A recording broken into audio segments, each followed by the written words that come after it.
Fox Sports. We are the Fox. We are the West. Yesterday, the Rangers showed up, put on their hard hats, and went to work. In total, 18 runs scored, 6 via the long ball. Hits this ball well out to left field. Gone into the bullpen. The offensive onslaught sealed the first series victory for the Rangers since they took 3 of 4 from tonight's opponent, the Los Angeles Angels. Tonight, the Rangers turn to that workmanlike mentality and another AOS showdown. Rangers baseball presented by Shiner Light Blonde. It's light, done right.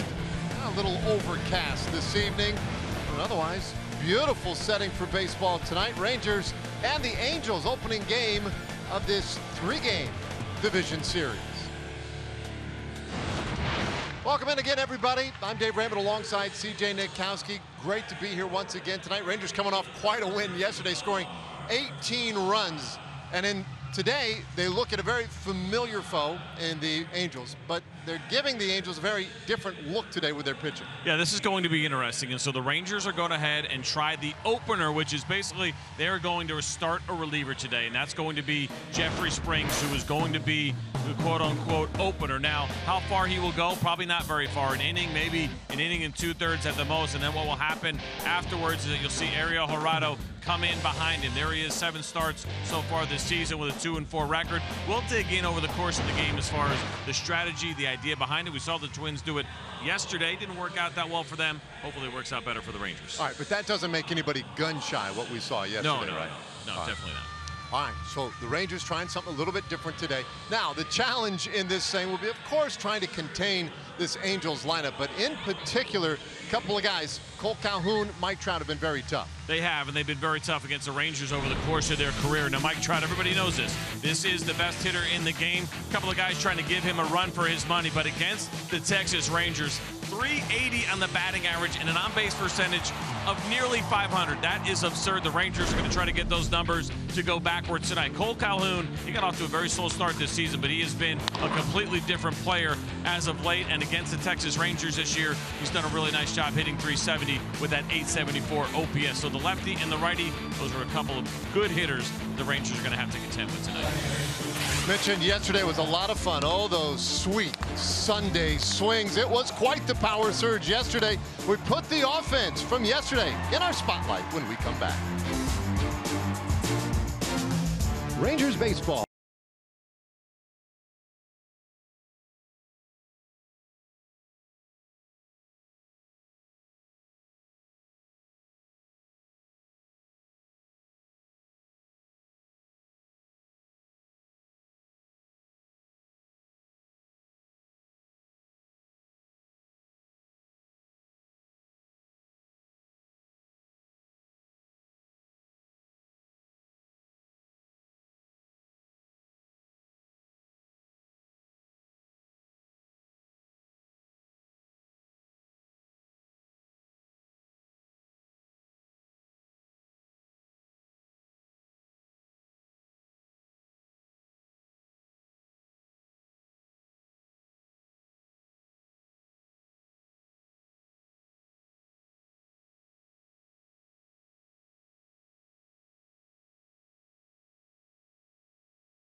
By Southwest Airlines. Low fares, no hidden fees. That's transparency. And by Shiner Light Blonde. It's light done right. Just about set to go tonight. We have been fortunate thus far to avoid any of these late evening showers as we get ready to go with our Shiner Light Blonde Spotlight. Talking about the offense from yesterday, it was impressive. It was, and it was a lot of fun to watch as the Rangers put up 18 runs against the Twins in yesterday's game. They tied a season high with 19 hits. The extra base hits were pretty impressive as well. Largest margin of victory this season at 14 runs. Everybody contributing across the board. They had a little bit of fun. There it is, the team record 13 extra base hits that they had. But even at the expense of Chris Jimenez, who came in and as a reliever, he is a position player, and the Rangers picked on him a little bit as well. 6 home runs in that game when it was all said and done. For a little bit more on this great Rangers offense, let's go ahead and throw it down to Emily Jones. Yeah, CJ, this Rangers offense really has been clicking of late, and really all the way back to the All-Star break. If you go back that far in all of Major League Baseball, no one has scored more runs than this Texas Rangers team. And talking to Nomar Mazara last night after the game, he said, you know, when he was on the DL right after the All-Star break, he saw this thing coming together and was dying to get back on the field to be a part of it. A lot of the reason why he decided to come back from that thumb injury, wanted to be back on the field to get in on the cohesiveness that was going on up and down this lineup. Jeff Bannister says they really are able to feed off each other and push each other. So there's that competition of guys wanting to one-up each other, not only within games, but in long stretches, in the statistical categories, really just kind of pushing each other to get the best out of each other. Yeah, it makes sense. I mean, competition amongst each other. That's what I love about the Rangers, this club overall, with all these young guys. And Emily's touched on that before and kind of brought us into what's happening there. And some of that inner competition, that's a good thing. It happens on pitching staffs all the time as Jeffrey Springs gets ready to make his first big league start. Yeah, I love it. This is fun. And there was some talk today about, well, how does this happen for Jeffrey? Do we have him come in from the bullpen? Yeah. Do we just have him bring it out of the dugout like we normally would? Well, they've gone with a dugout. That's up to the pitcher, because then the next question is, what do you do with Dorado? He's warming up in the bullpen. Does he come out of the bullpen, or do you try to simulate the start for him and have him? Well, he's actually playing catch and right field right now. He's not even in the bullpen. He's down the line on the field because that's what he's used to doing, and this is probably his only opportunity to stretch it out a little bit, try to get some version of long toss in. You know, some guys go further than others, but this is his last opportunity. So it's a little odd for that second pitcher that comes in that it's expected to give some length. He'll figure it out. This is kind of touch and go and learn as you go for everybody involved. But you just got to come out of the bullpen, though, right? You don't. Oh, you mean Dorado?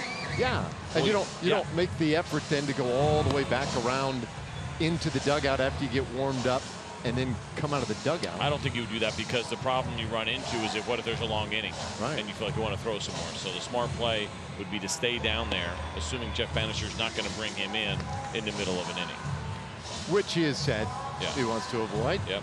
And so we'll see how it all plays out, but it should be interesting. Let's now take a look at the lineup today for the Angels. Cole Calhoun leading it off in right field. David Fletcher at second base, bat second. Mike Trout in center field. Then it's Simmons, Jose Fernandez, and Jeffrey Marte in the middle of things. Taylor Ward, the third baseman, bats seventh. Lucinho does the catching, and Eric Young Jr. rounds it out in left. And of course, as we mentioned, Jeffrey Springs is the starting pitcher tonight. So we're going to go ahead and show you his Shiner Light Blonde pitch arsenal. He's used the two-seam fastball a lot this year, 64% of the time. You'll see the changeup at 22%, the slider at 14%. The changeup has been very, very good for Jeffrey. Just a 167 batting average against. All right, so Springs set to go. First big league start, such that it is. His first big league opener, whatever. He winds it up, and the lefty's first pitch. Foul back for strike one. So underway. Cooler temperatures today in the upper 70s. A day that has been a damp one from the start up until late afternoon. And finally, we got a little respite from the rain, and now this guy's trying to clear up just a little bit. And hopefully we can get through this without a whole lot of interruption. 78 degrees at game time, with the count 0-2. That's right, 78. What happened? It's September, man. Yesterday we had what, game time temperature of 91, I think. 91. 91. Love it. Surprise. It's a little humid, but it's great, man. Feels very good. A little break from some of the heat, and Springs to the plate. This one fouled away. Stays 0-2. Now the Angels coming to town. 66 wins, 71 losses. They are the team just in front of the Rangers in the West. Angels 18 games out of first place. Mike Scioscia's club has seen a lot of the Houston Astros lately. I'm sure glad to get out of there. But in swing and a miss, Calhoun starts the game by striking out. Well, let's take a look at the Rangers defense this evening, which is delivered to you by Methodist Health System. It's Jude, DeShields, and Nomar Mazara in the outfield tonight, and in the infield for Jeff Bannister, it's Jurickson Profar, Elvis Andrews, Rougned Odor, Joey Gallo at first base, and Robinson Chirinos doing the catching. Well, one out. David Fletcher takes a strike. Fletcher at a .275 average. We saw him in that series a little better than a week ago. Rangers took 3 of 4 from the Angels here. 0-2 the count. I was asking a couple of relievers today how they felt about being a potential opener, and the idea that you'd start the first inning with that be jarring. Do you think it would mesh up? And they're like, no, I'd be in. I'd volunteer to do it. I'd do it in a heartbeat. Near miss, 1-2. Which I think, first of all, take a look at this pitch. It was a strike. I think we got a missed call here behind home plate. That looked pretty good. You look at all the pitches. It looked like they were in the zone, but not called by Jerry Lane, who's behind the plate tonight. But it's interesting, the idea of relievers wanting to do it. Now, they're so used to coming in high pressure situations. Starting a game for an inning might feel like a little bit like a cakewalk. Okay, just give me an inning or two or whatever and be done with it. We're not talking about bringing you in with a potential tying run on second base in the 7th inning, and you're facing Mike Trout. Just go ahead and relax and give us the first inning or two. So it was interesting to hear a couple of guys talk about that. 1-2 to Fletcher. In the air, right field. Mazara back a few steps, and there are 2 away.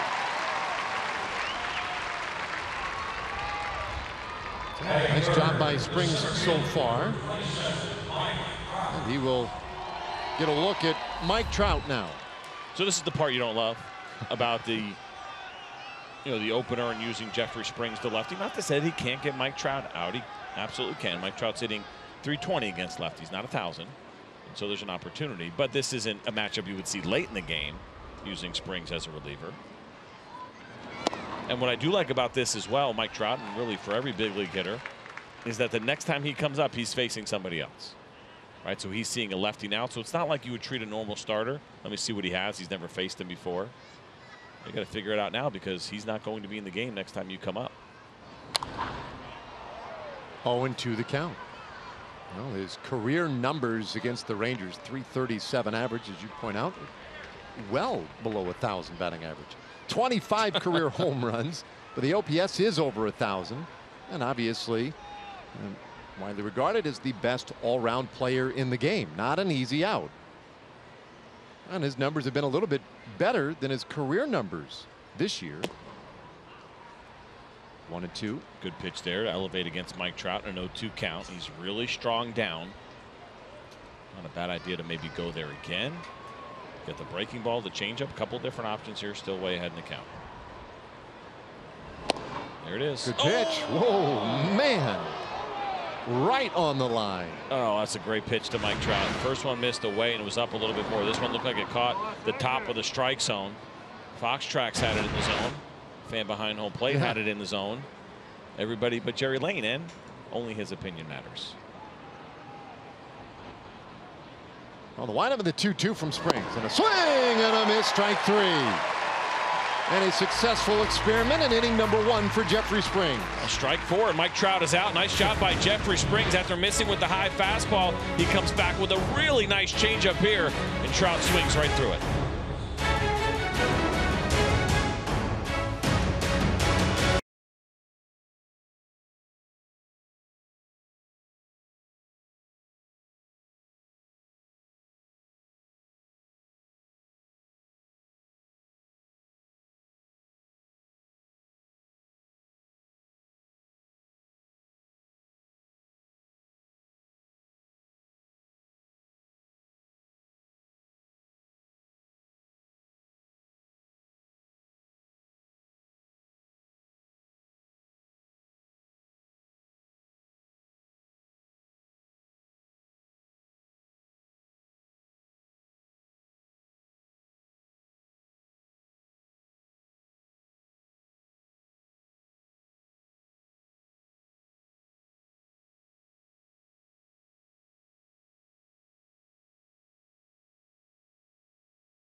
Top of the first inning, a 1-2-3 half inning for him, and now here come the Rangers. We take a look at our Southwest starting lineups.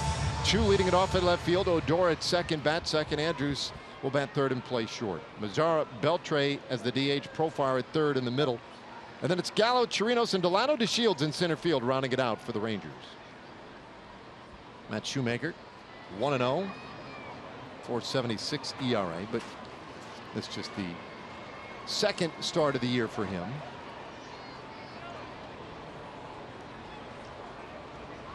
His first offering off the plate for a ball. It's the first start for Shoemaker since March, when he pitched at Oakland, reinstated from the disabled list before today's ball game, and Chu fouls it off to count 1-1. And the Angels are certainly happy to have Matt Shoemaker back. This is a guy that's, he's had a pretty good career. He's been a great story, right? Undrafted, gets himself to the big leagues and he's had some really good seasons. Was a 16-game winner back in 2014. Chu takes this one right back up the middle, and the Rangers have the first base runner of the night. This is vintage Chu. I don't get why you would put a shift on him and then throw him a changeup away, because he can do exactly that. He's so good, and it's a split finger that Shoemaker throws. You can see it right there. Nice look at it. But Chu's not a guy who's going to pull off the ball. It's not what he does. He's throwing all speed away, and he's going to hit it away. You see Anderson Simmons even kind of shaking his head a little bit. Had he been in a standard position, pretty good chance he gets to that ball.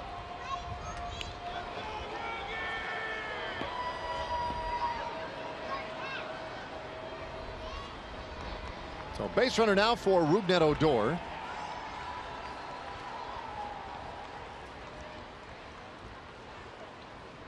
Shoemaker a long hold in that set position, and he does get a corner call.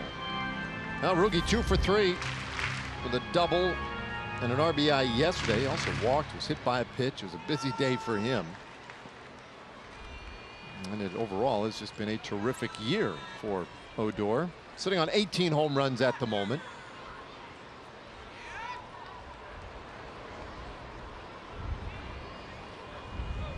One strike pitch, and that's outside.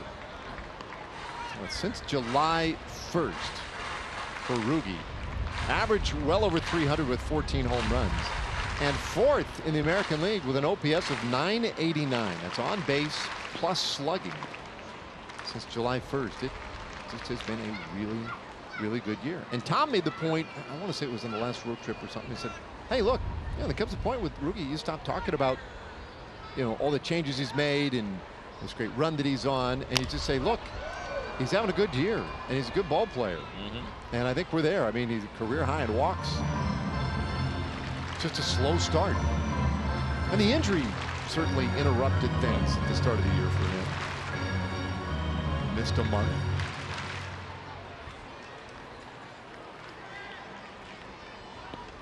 Now, overall, that's what matters. And we'll sit there and we pick parts of the season to look at and examine and talk about trends, and that has some validity. But for these guys, they know what the numbers look like at the end of the year, what matter the most. And right now for Rougned Odor, these numbers have piled up, and he's been in a great spot. He's having a great year. Not just a great half a year, great year. High pitch gets away from Briseño, and Chu will go to second base. And that one just rode on Briseño. Take a look at this pitch. Looked like a fastball up. It was, and it was up further than Shoemaker wanted to throw it. See it there. Good look at the four-seam fastball, and just looked like it had some rise to it. In and out of the glove. Seeing you that one. He still got a wild pitch. That's a little surprising. I mean, he missed the spot. On that. Yeah, that's probably a ball that you would expect to be caught. So Chu at second base. The count 2-2 on Odor. Swing and a miss. And Shoemaker gets his first strikeout. That gives us an opportunity to show you the Shiner Light Blonde pitch arsenal for Matt Shoemaker. And that pitch that you saw right there is the one that he throws the most. It's the split finger. He uses it 30% of the time. There's a four-seamer and a slider in there, as well as the two-seamer, and that usage is pretty even at 23, 23, and 22%. And then occasionally you will see a curveball from the right-hander. But kind of interesting that you see more split fingers than any other pitch. It's pretty uncommon. It's a good one. You just saw the one that he struck out Ruben Odor with right there. So now Andrews, Elvis hit a home run yesterday, 1 for 5. And he takes a strike. 5 home runs for the year. 265 average. Elvis lost 2 months of the season to an injury that he sustained against these Angels. Time called.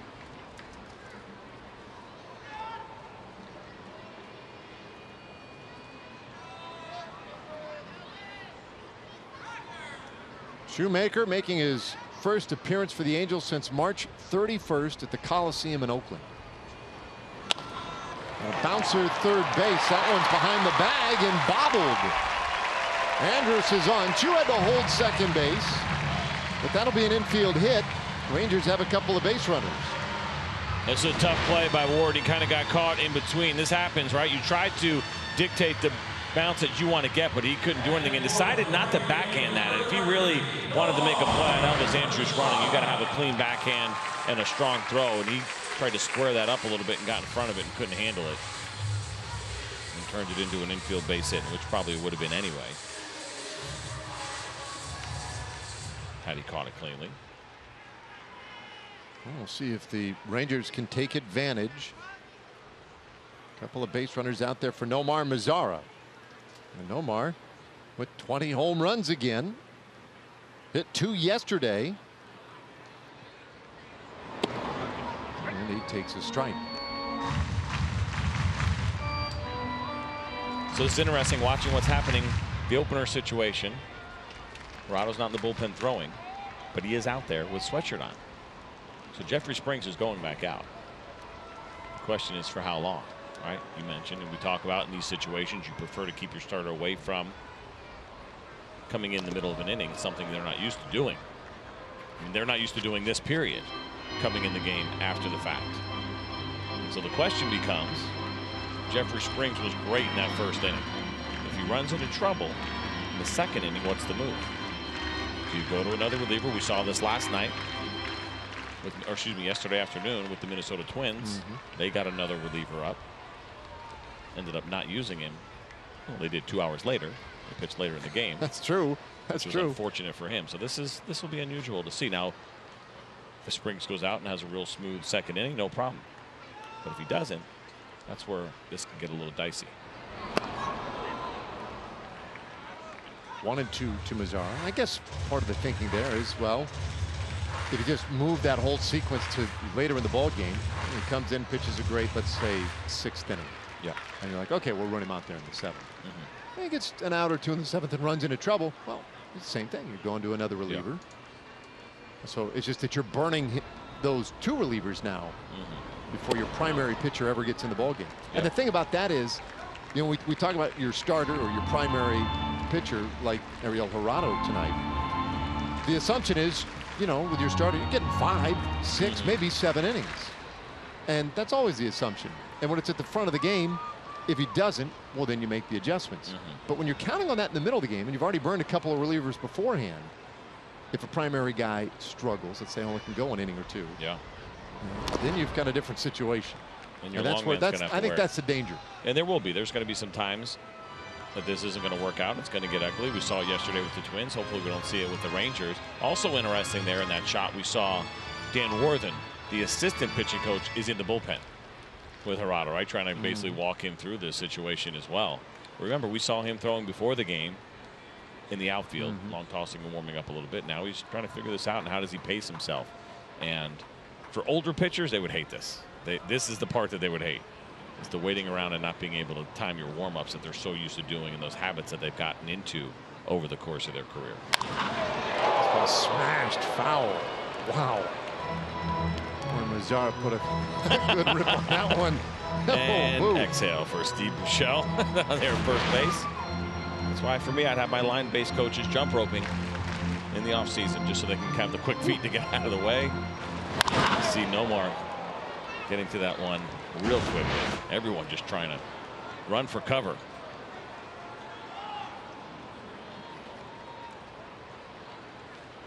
Two balls and two strikes.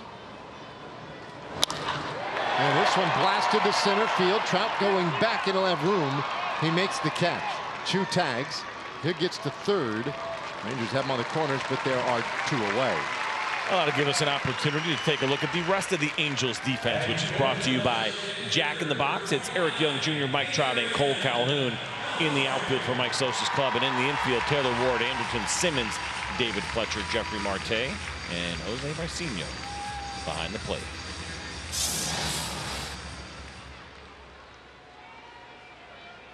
Interesting with Mike Trout this year. I think we talked about this. I'm sure we have.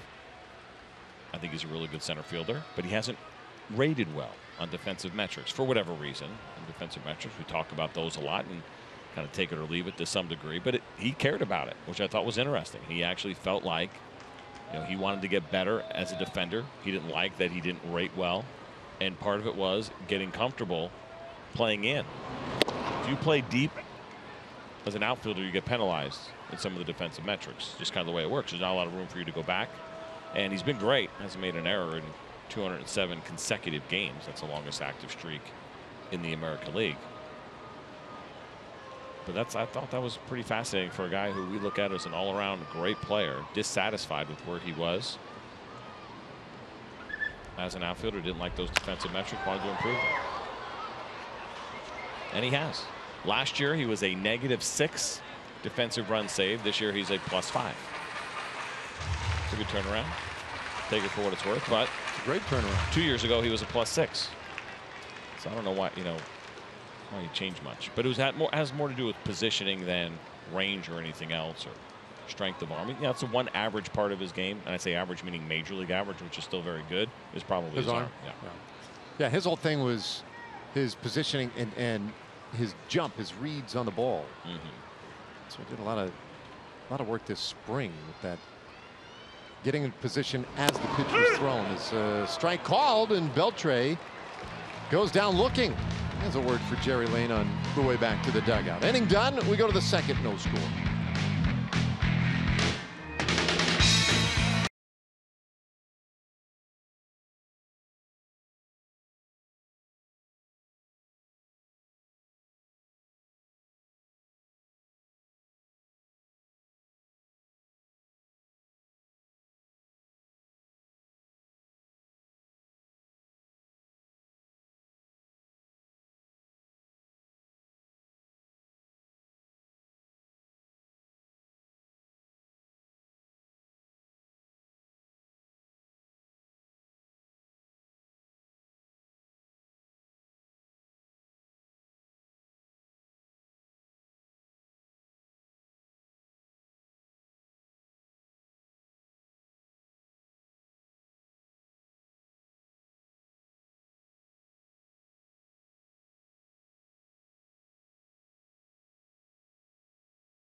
For the White Sox at shortstop, really nice play to get Ronnie Rodriguez at first.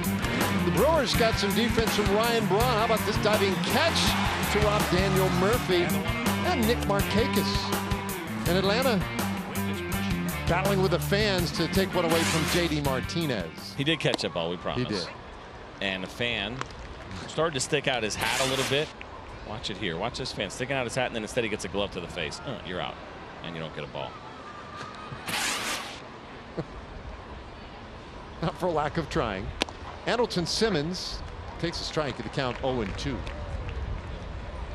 Well, Springs got 2 strikeouts in the first, got Fletcher to fly out to right, and he has been working with it's a pretty good tempo here, some conviction too, going right after these guys. Yeah, you can see the focus on his face. Line drive out to right field and right to Mazzara to 1 away.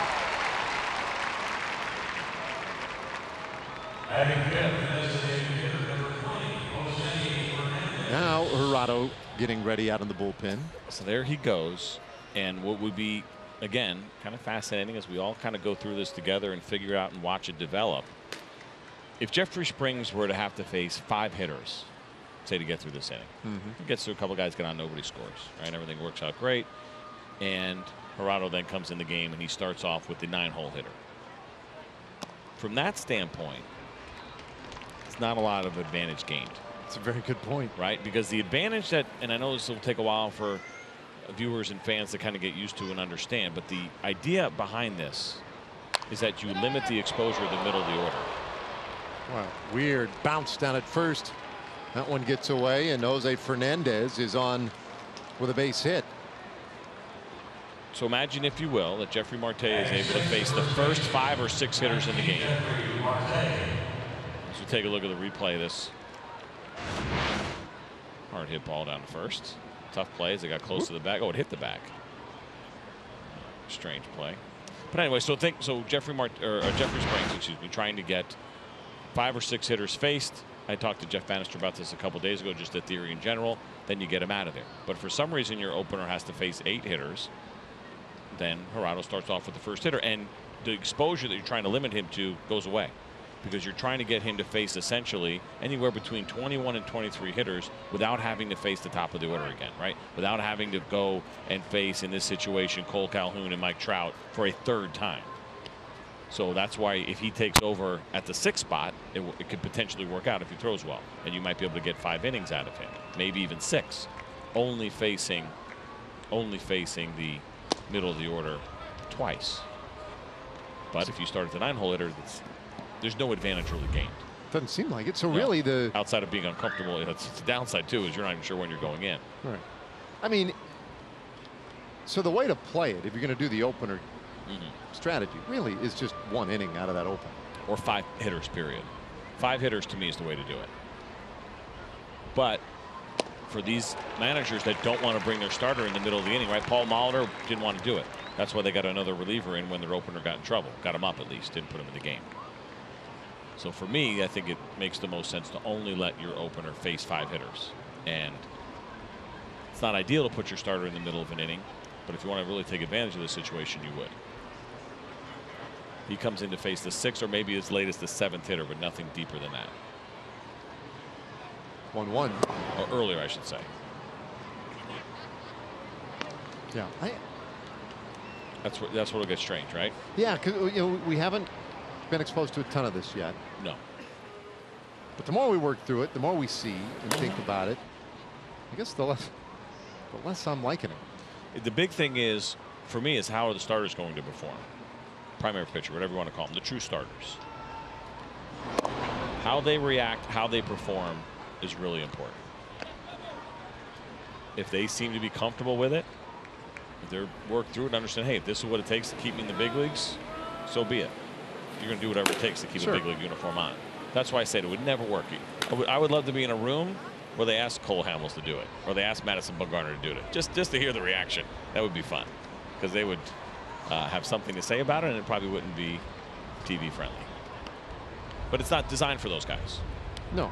It's designed for younger starters, or maybe lesser starters that have a hard time getting through the order a 3rd time. How can we keep that guy in the game longer without exposing him to the middle of the order a 3rd time through? This ball hit well out to left field. Long run out there for Chu, and he can't quite get to it. Fernandez into 3rd base. They put the stop sign up. It's a double for Marte. And the Angels have 2 men in scoring position with only 1 out. I'll take a look at this 4-seam fastball from Jeffrey Springs. Good look at the grip right there. This one ended up being elevated. He was trying to go middle in. Good swing by Marte. get some good carry on this ball. You see where that is, right up over the plate, top of the zone. No chance for Chu to get to this, and so now Jeffrey Springs finds himself in a situation that feels a little bit more like a reliever. A couple of runners on and one out.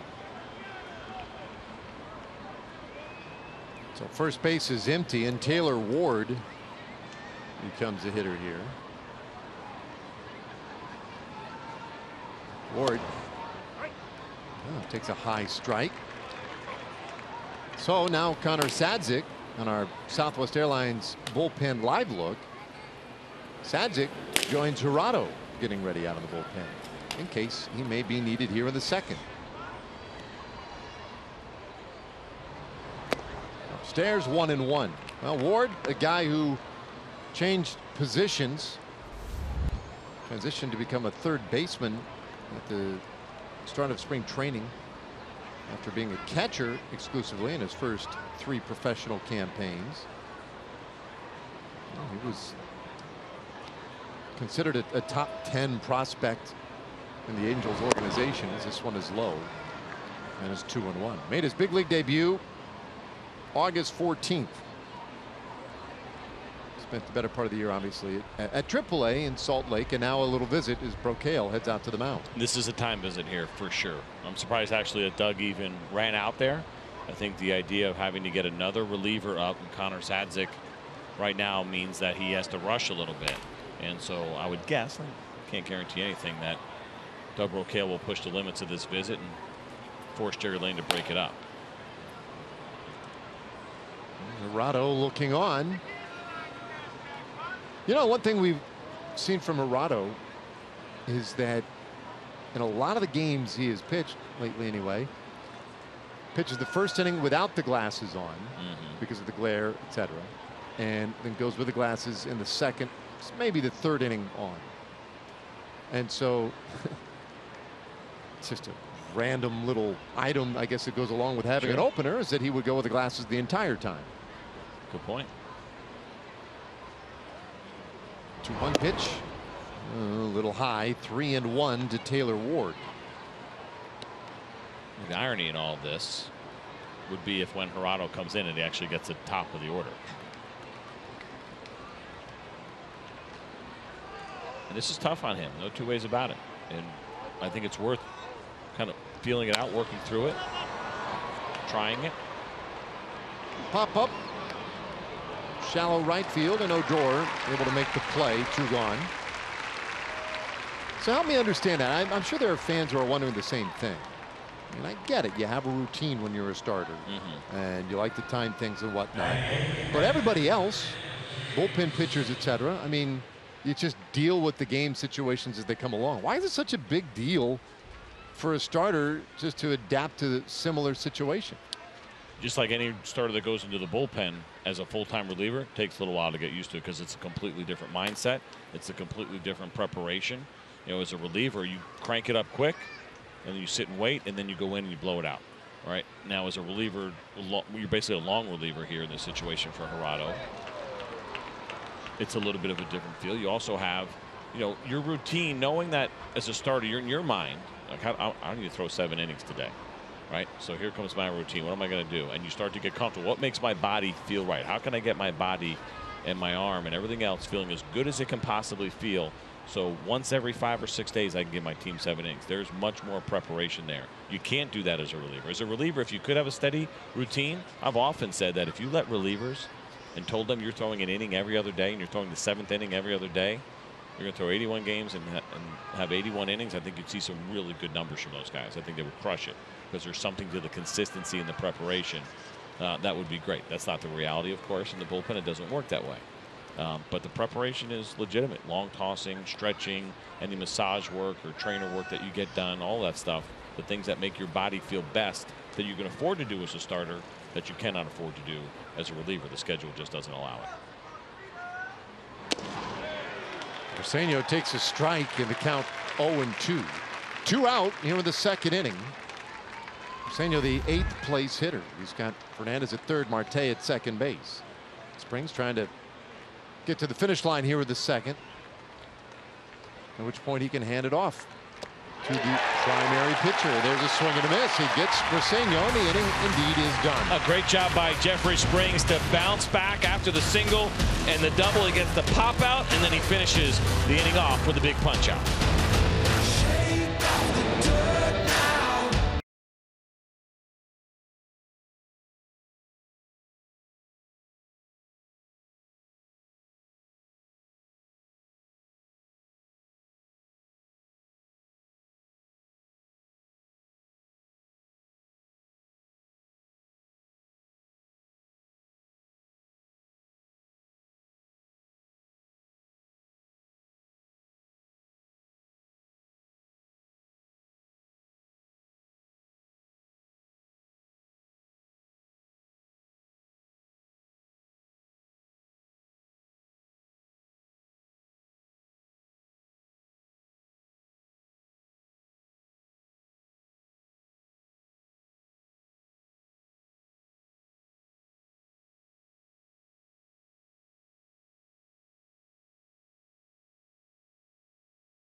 And it's light, done right.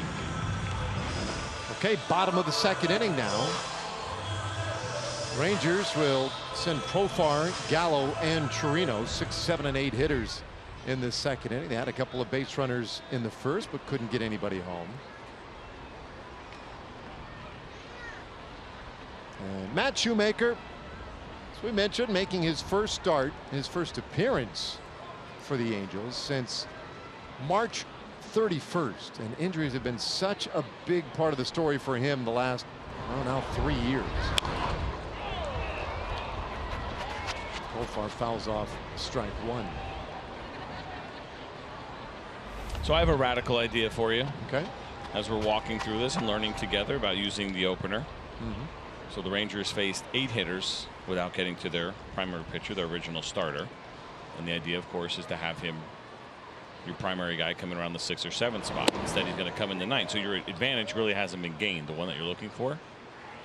This would be a terrible thing to do to Gerardo, but I'd actually throw Connor Sadzik right now.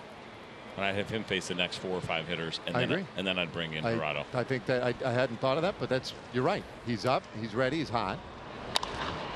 This one lined up the middle, but right there for it is Andrelton Simmons. Now the best defensive shortstop in the game, positioned perfectly. That makes it tough. Yeah, really nice play here by Andrelton Simmons, and unfortunately for Jurgen Profar, smoked that ball. And you know, used to be hit for, I don't know, the first 100 or so years of this game, a little bit more, but now it's an out with the shifts and cheating up the middle a little bit, especially when you hit it towards that guy. But more importantly, I think for Profar, he's just locked in right now. Even though that's an out, that's a good at bat. Off the bat at 103 miles per hour, straight up the middle, and normally, as you point out, I mean, you couldn't ask for better than that. And now those things are outs, and another guy who can speak to that kind of luck is Joey Gallo, 207 average, but you saw the 34 homers. Big part of the game, hit it hard, and aren't many who do that as well as Gallo. Now I know why Banny would not do that to Gerardo, because he probably already does. He's uncomfortable with the fact that he was playing catch 45 minutes ago on the field. This ball hit out to right field. Calhoun right there, 2 away. I mean, what's the difference, though? I really don't. I mean, I think you're absolutely onto something. You have a guy ready who could certainly handle the task at hand in Sadzik, and so he does that inning. And so Gerardo, it's not like he was under the impression that he was going to get in by 45 after. You're right. It's you get in when you get in. Yeah. I mean, listen, if that's the way, and I think on paper it makes sense, then you actually don't tell him he's following the first guy. Say, listen, you're going to get the bulk of the innings. It's probably going to be, we're thinking it's going to be the first time that 6 or 7 hole hitter comes up. It could be the second time. Listen, it might be. We'll see. It's an interesting idea. 1-1 on Chirinos. Well, I think in as much as you're still experimenting and working through these things and you're asking guys to be flexible, it seems to me like it's not asking that much more of Hirata. Now, I agree with you that tonight probably not the night to do that, but next time around, I think that makes some sense. I wonder if he's tempted, Jeff Bannister a little bit. He knows. Like I said, he walked me through the idea behind this, and I asked him some questions on what I thought and what I think the strategy is, and he agreed and kind of set me straight. And yeah, the idea was, again, getting your starter, your primary guy, whatever you want to call him. This ball well hit out to center field, but hanging up out there, and Trout tucks it away. And a 10 pitch second inning for Shoemaker. So 0-0 as we head to the third.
As we go to the third, our Who's In, Who's Out pitching change, sponsored by In-N-Out Burger.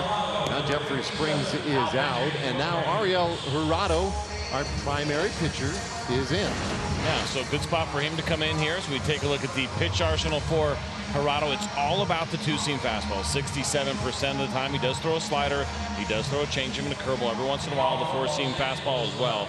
But it's a dominance basically with that two-seam fastball and mixing in that slider once in a while to keep guys off of it is what matters most for him. And when he is on, he's filling up the strike zone. He is getting ground balls. We've seen him have some really good starts here for the Rangers, also working through some of those usual rookie up and downs as well along the way.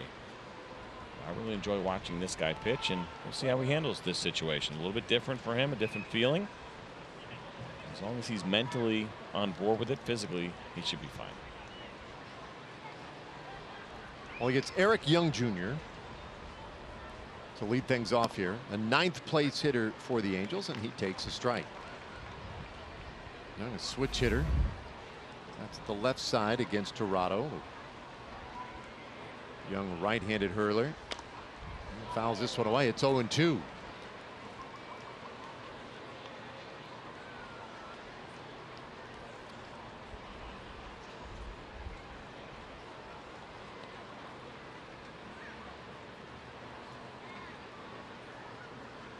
Young has the average at 222. His on base is at 268. And that's a number that would need to improve quite a bit for Young to get more time in the lineup. He's the son of Eric Young. Played 15 years in the major leagues, including some time here with the Rangers. A little bit inside, 2-2 the count.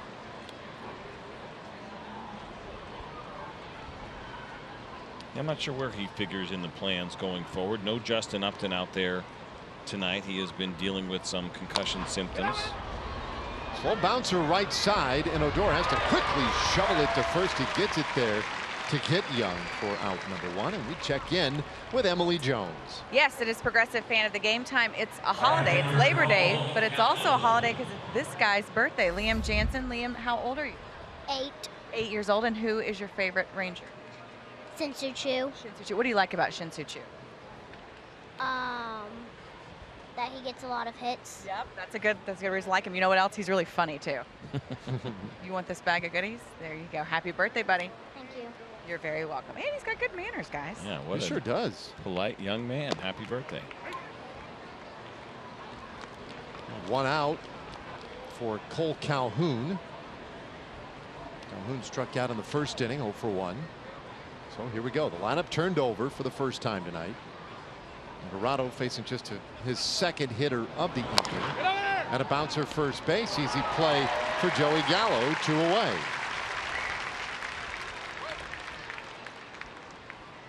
Well, this plan's working great. So far so good. 2 batters, 2 ground balls, and like I said, anytime you do something like this, disrupt the routine of a big league player, I mean any player for that matter, but especially a big league player, he can sell himself on it. It's really up to you mentally. When things happen, I mean, the bullpen, you don't get enough time to warm up or whatever it may be, you can kind of take it mentally 1 of 2 ways. You can complain about it. You can say this is what I'm not used to, or you can just say, you know what, this is the hand that was just dealt to me, and I'm going to figure it out. And yeah, you know, he threw for a time that spread out probably a good 45, 50 minutes, much longer than usual for him. But it's better than the alternative, which is maybe not being here. For sure. You know, I think that's the way you kind of talk yourself into it. And that's why I also said I think you'd have a harder time selling a veteran on it. You know, the other part of it is, I mean, the team's trying to make it easier on you. Well, okay, great. Well, that's part of the sales pitch, too. We think we can put you in a better position to succeed. Well, he takes a little comebacker here, and he completes a 1-2-3 inning. All that time warming up, he only needed 10 pitches to put up his first goose egg of the night.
How about that? Thank you, John.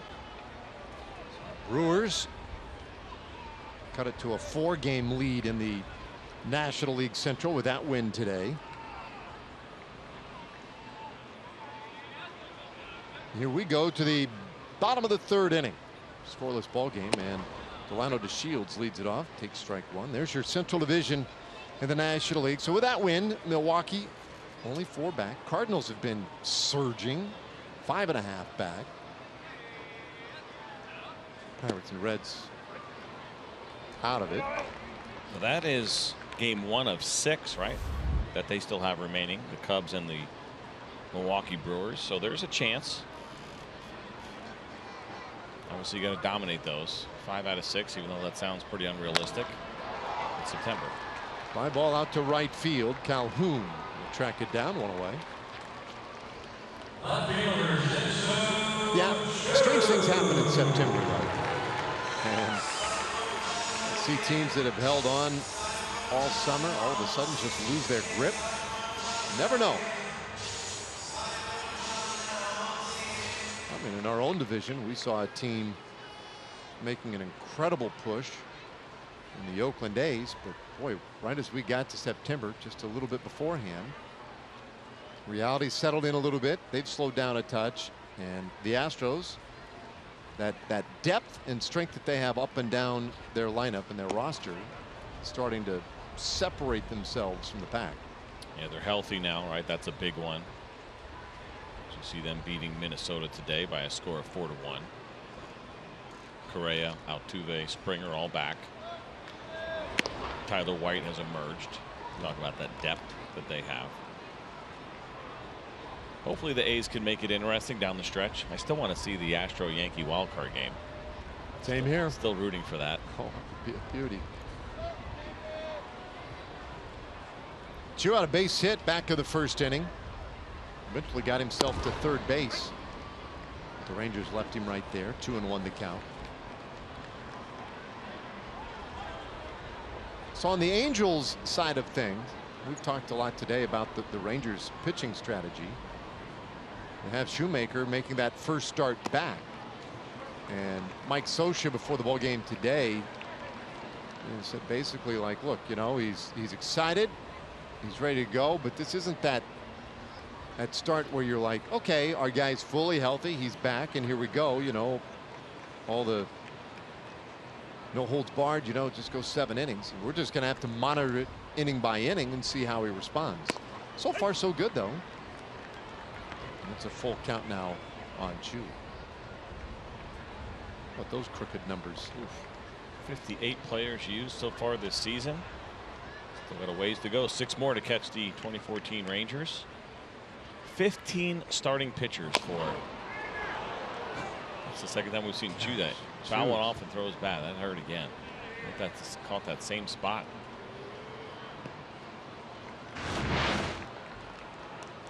Catch him on the calf. Oh, it did, and it hit the padding. It looked like on the top, but that doesn't mean you don't feel it. But 15 starting pitchers for the Angels this year. That's the second most in baseball. Behind, not surprisingly, the Tampa Bay Rays. They don't count. Shouldn't they don't use all starters. Yeah. So by that standard, the Angels have actually used the most starters. I don't think they've done an opener situation yet, have they? I don't believe so. I can't imagine Mike Scioscia being there too much. Well, there's ball 4. Chu works the walk. 7 pitch at bat, and he earned that walk.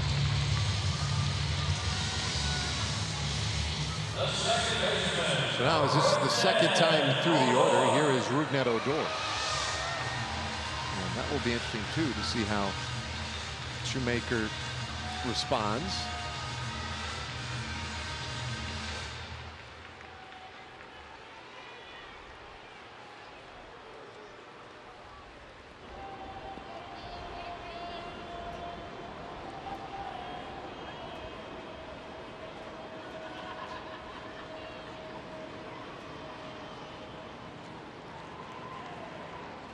Corners in a little bit. Long look over at first.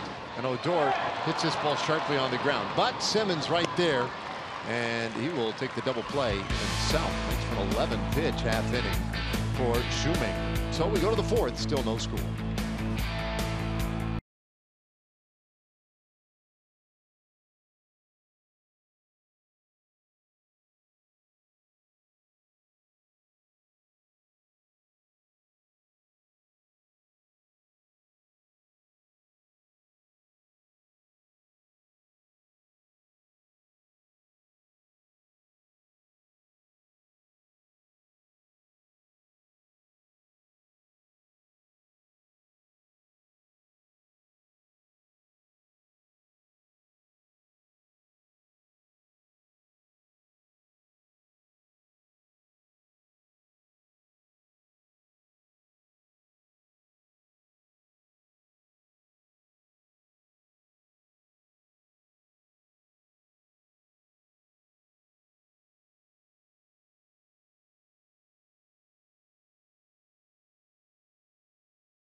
my favorites. Joey Votto. Saw a fan wearing this t-shirt. It said Votto for president. So he made a swap with the guy. He took the shirt, and yes, he would eventually return with a Votto jersey autographed on the back, more like Prime Minister along with his signature. That's right. Now, I would have just assumed that the shirt read "Vote for President." He was just an advocate for people to get out there and be participants in our government. Yep. Votto, though, I mean, I guess, you know, that's the thing. When your name's Votto, you look a little closer. It's a good score. Great decision by that guy to wear that shirt. Kind of want to know how long he had to stand there or sit there shirtless before Votto came back. So I had the same thought. And actually, here's what I think happened. I think the way we watched that, I think he already had given him the jersey. Then he took the shirt off. I don't think he would have left him out there shirtless. Okay. Just my guess. Because that's a little risky. Definitely. Joey Votto's known to have a little fun, pull a prank here and there. Yeah, I'll be back. Whoa, that one rifled up the middle by Trout. Third into the ball game. The Angels have the lead man on here in the fourth. Take a look at this pitch here from Corrado, and it's going to be the fastball, and there it is. Looked like it might have been the four-seamer that he tried to elevate a little bit, and we talk about Mike Trout as such a great low ball hitter, and so he's not a great matchup for Corrado, who usually throws that sinker down, and so instead he tried to elevate the fastball, which is not his strength. His game and when he's doing best is when he's keeping the ball down, but when you have such a great low ball hitter, you kind of got to adjust a little bit. He's on for Simmons, and Simmons hits this ball hard, deep out to center field, and DeShields gets back to it. It's one away. Well, our next Texas Chili Company Dollar Hot Dog Night. It's going to be this Wednesday, final game of the series, Angels and Rangers. I invite you to come on out. Globe Life Park. You enjoy ballpark hot dogs for just $1 each. Go to TexasRangers.com for tickets or call 972-RANGERS. Make sure you put plenty of condiments on your hot dog. Oh, that was impressive. Here's Jose Fernandez.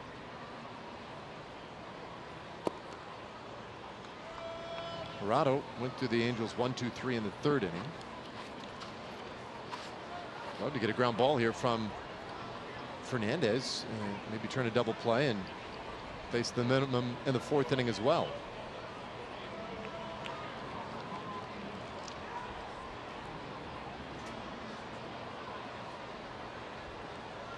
Well, no. That one catches a corner.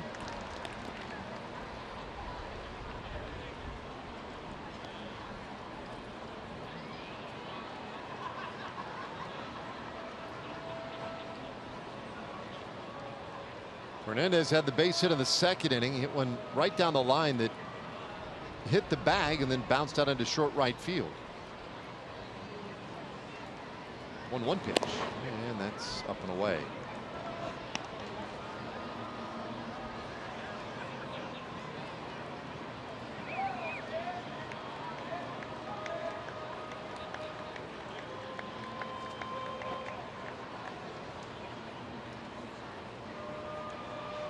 Corrado just 22 years old. And did not get that call. Oh, he was right there, though. Take a look at this pitch here from Corrado to Hernandez, trying to go in, and well, actually no, they were trying to go away. It's a good pitch. Now, we talked about this a lot with him. He does have the kind of stuff where he can pitch behind the count because he has the great movement on the two-seam fastball. Throw it down the middle, let it run to the corner, try to get a swing, and maybe get that ground ball. 3-2 the count. There are certain guys that you're not as comfortable throwing their fastball in the zone when they're behind in the count, but with a guy like Corrado, because of the heaviness, the really good movement, you don't want him pitching behind in the count, but he is a guy that could do it successfully.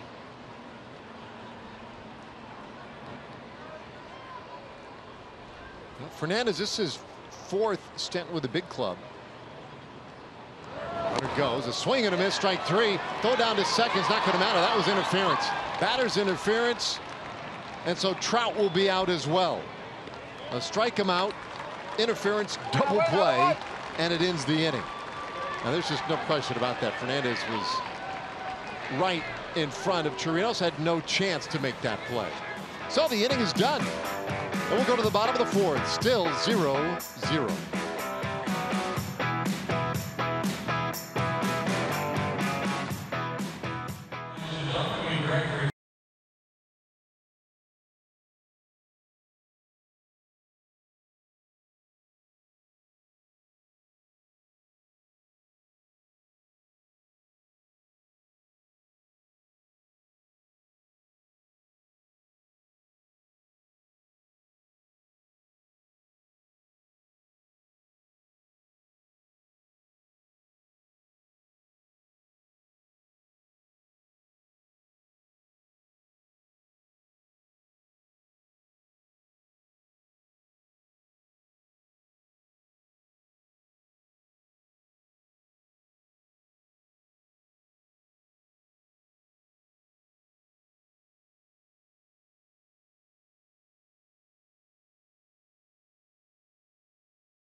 Ended the top of the fourth inning. Nice job by Gerardo to get the strikeout, changeup, good pitch, and then you see what happened there with Fernandez. He easily came out of the batter's box and he interfered with Robinson Chirinos, who did not have the opportunity to make a clean throw. And the rule is pretty simple with that. Good pitch there again. I mean, he came all the way across. It wasn't like he kind of a little bit like maybe let's talk about it. And here's the rule. And here's how it works with batter's interference. That batter is out when he interferes with the catcher, fielding or throwing by stepping out of the batter's box or making any other movement that hinders the catcher's play at home plate.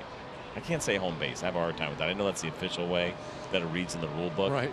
I feel like I don't know what I'm talking about when I say home base. Home base, is this one fouled away by Andrews, is when you're playing tag. That's right.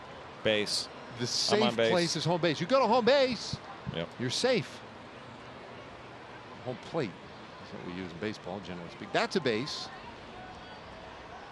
That's a plate. Speaking of plates, I filled one up today. Oh, you did, and you emptied it right off. Wait a minute, you don't know where I'm going. You didn't see the second plate that I had. Andrews rolls one to third. Ooh, and the throw a little wide at first, but Marte just kept his foot on the bag. One away. Taking a look at that quickly. Upstairs, Rangers may want to look at it. Let's see. It's the foot. Did it hold? Yeah. It did. But I had the pleasure of filling a plate up today, and as did a few other members of our crew, of Emily Jones's homemade banana bread pudding. Banana pudding. Not banana bread pudding. Banana pudding, right?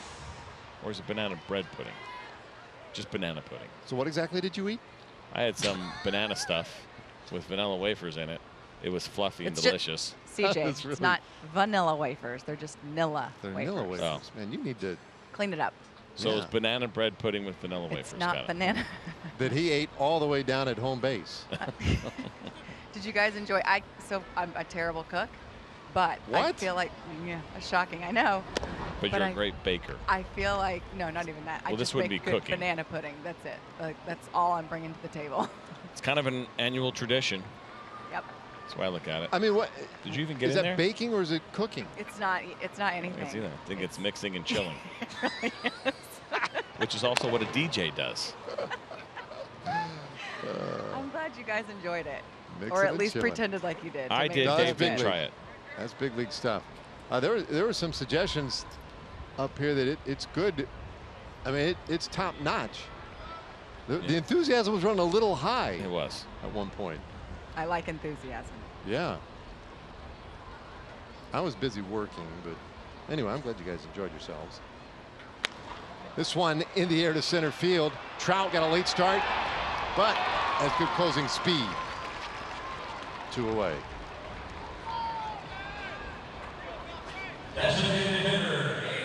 We talked about Mike Trout's defense and the effort and work that he's put in playing a little bit deeper here. And this is always a tough one to read, right? The one that's right at you. You see a big swing. Nomar Mazara actually got a little bit jammed on this ball, so it didn't carry. This guy's just such a tremendous athlete that he catches up to it pretty easily.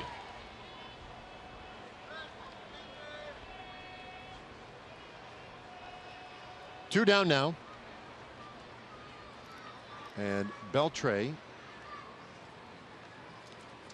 0 for 1, struck out looking in the first inning, and I think disagreed with the call. He was gentle with Jerry Lane as he walked away, but he did not like the call. Another look. Oh, it's going to be like that tonight, is it? All the corners are going to be called.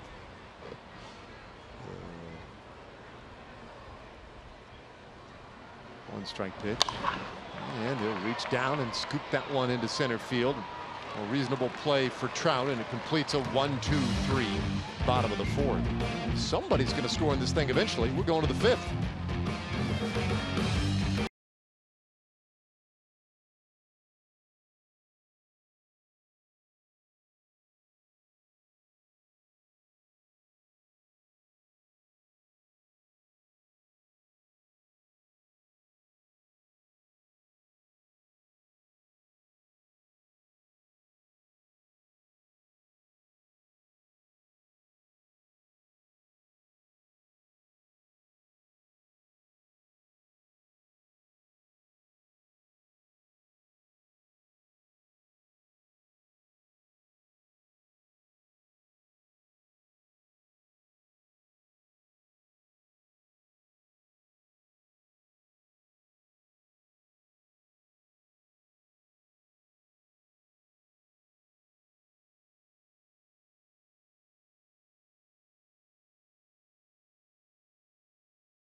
For a Coors Banquet timeless moment, and this one is a classic.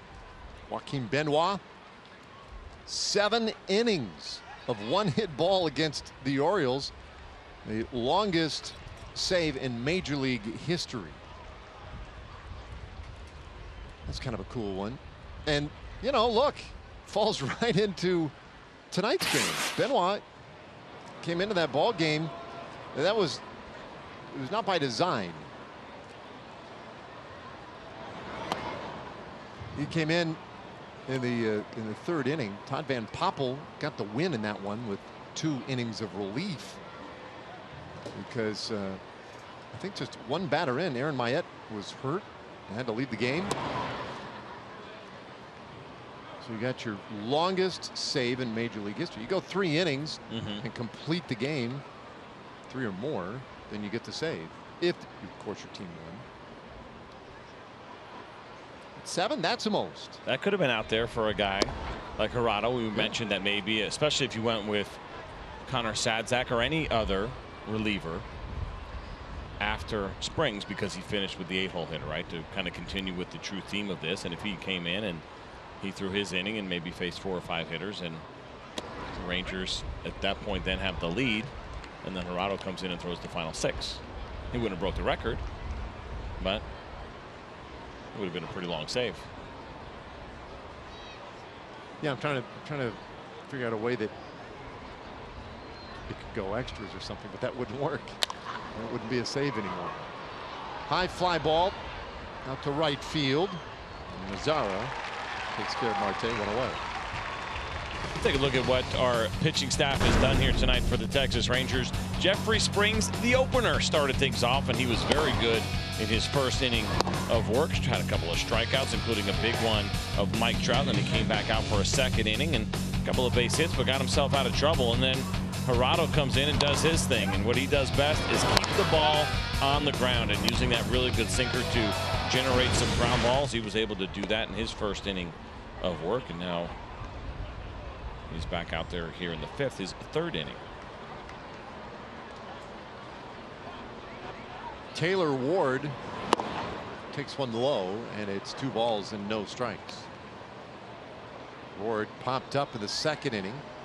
That was a big out at the time because Jeffrey Springs, after getting the first out of the inning, given up back-to-back hits in 2nd and 3rd, and only 1 out. But Ward, with that pop out, left the runners where they were and gave Springs an opportunity to complete that inning without giving up any runs. And as such, here we are in the 5th, still scoreless.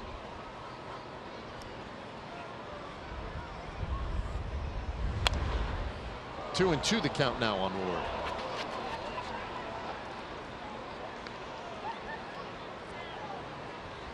So Gerardo so far looking pretty good. Certainly unfazed by the unique nature of his entrance into this game. We'll find out a lot more afterward, though. It'll be interesting afterward to hear from Gerardo, to hear from Jeff Bannister, if indeed he was thinking maybe along the lines that you were suggesting in the 3rd inning, of even a Connor Zadzik in the 3rd before bringing in Gerardo. A lot going on in this one.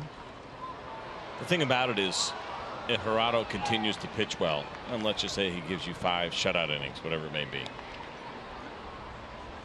you can't argue with results. No. You know, even if it didn't go exactly the way that you planned, right, as far as, well, we want to bring him in the middle of the order so we can go face 22 hitters and not have to face the top of the order for a 3rd time. Results always win out. Now the question becomes, do they prove the theory to be true?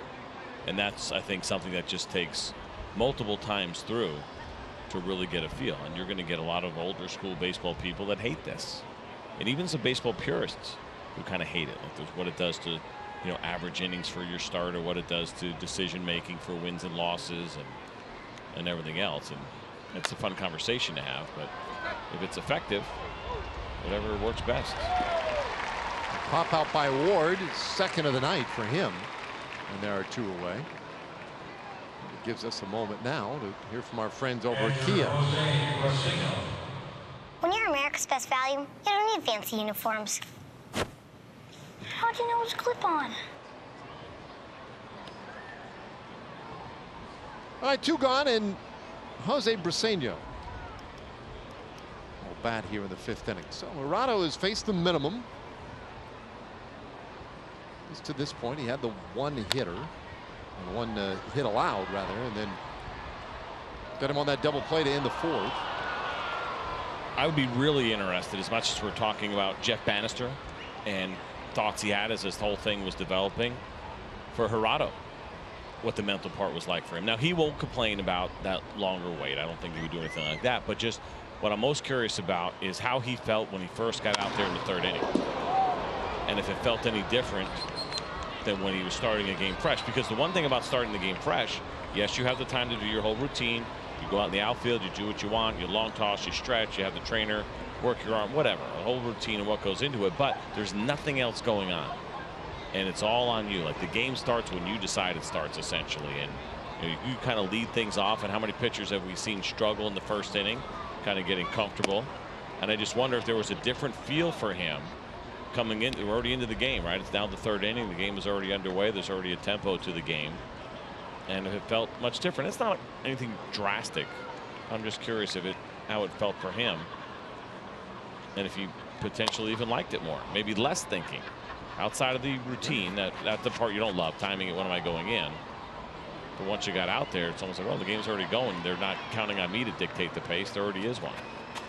Yeah, there's that mental part of it, and then there will also be Jeffrey Springs' mental part of it. What did he think, and how did that feel for him?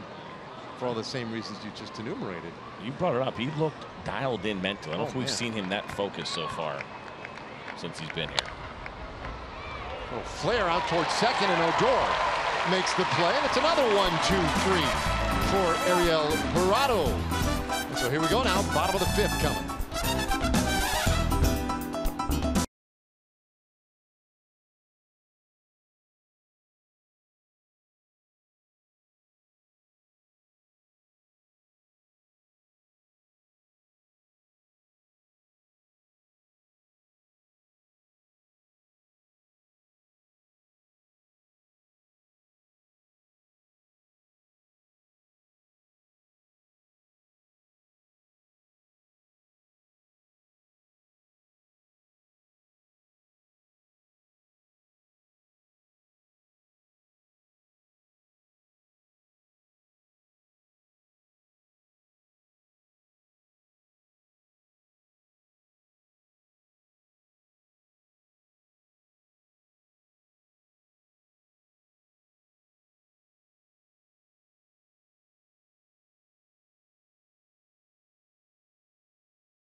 The Texas Department of Transportation to remind you to click it or ticket day and night.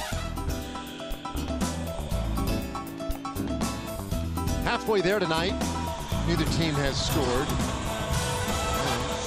All the pitchers in this one so far have done a really nice job. Jurickson Profar smoked the ball his first time up in the 2nd inning. The line out to start that inning, we'll start off this 5th inning as well. Yeah, that guy was positioned well and made the nice play. And a ball hit 103 miles per hour. And CJ mentioned this is a Jurickson Profar who has been swinging the bat well lately. Yesterday 4 for 5 with a home run and a couple of doubles. And he takes a breaking ball for a strike here. But this last 16 games for Profar, the OPS up over 1,000. The batting average closing in on 360.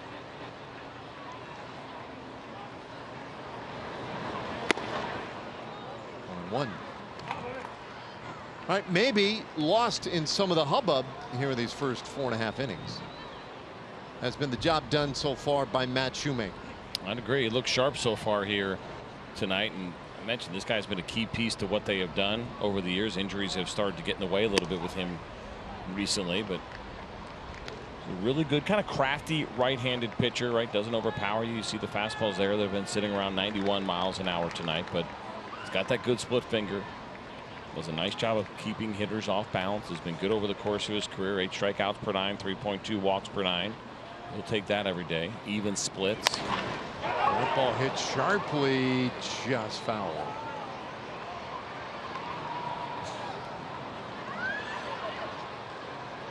Two balls, 2 strikes on Profar.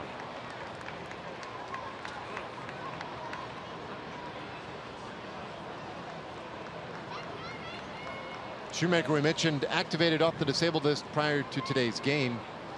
He missed 134 games with a right forearm strain.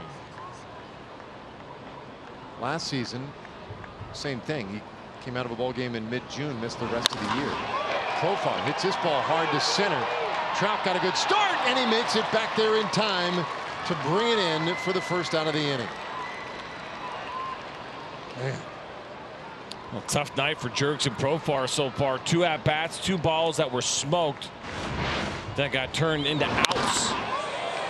And Mike Trout does a nice job of tracking this ball, stays on it the entire way, and hauls it in. Almost makes it look easy. And it certainly wasn't.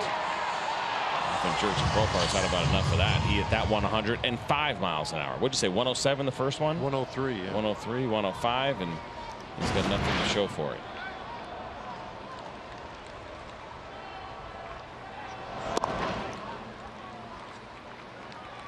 So now Gallo.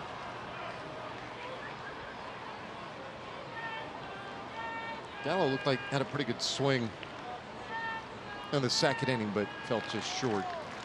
And a ball out to right field. And comes up empty here, 1-1. So we mentioned 100 miles an hour so far. A couple of those for Jurickson Profar that have turned into outs. Well, Joey Gallo has 28 home runs of over 100 miles per hour on that exit velocity. That's the 6th most in Major League Baseball. When he hits them hard, he hits them far.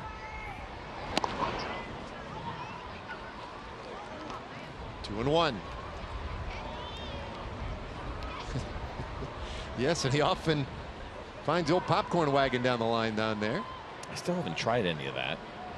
I mean, it really sounds like such an incredible snack. Love Cheetos. High fly ball just to the left of center field, and Young will take control of that one. 2 away.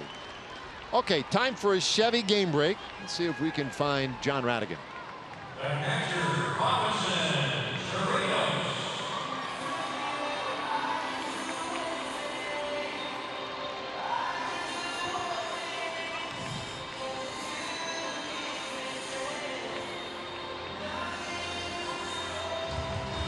Yeah, thanks, John.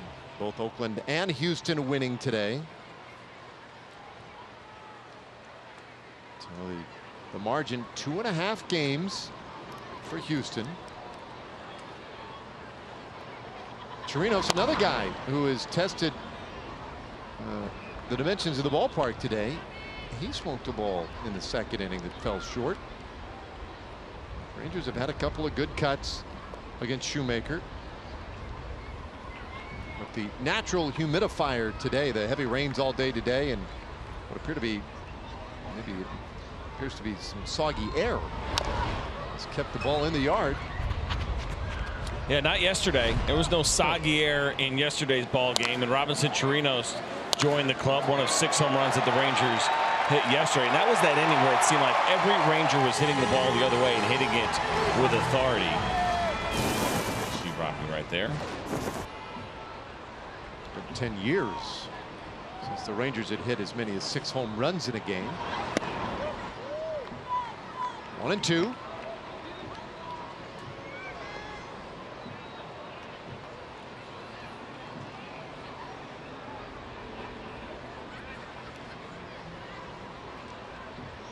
Two outs, nobody on. And Shoemaker, Senio taking a little time figuring out what they want to do.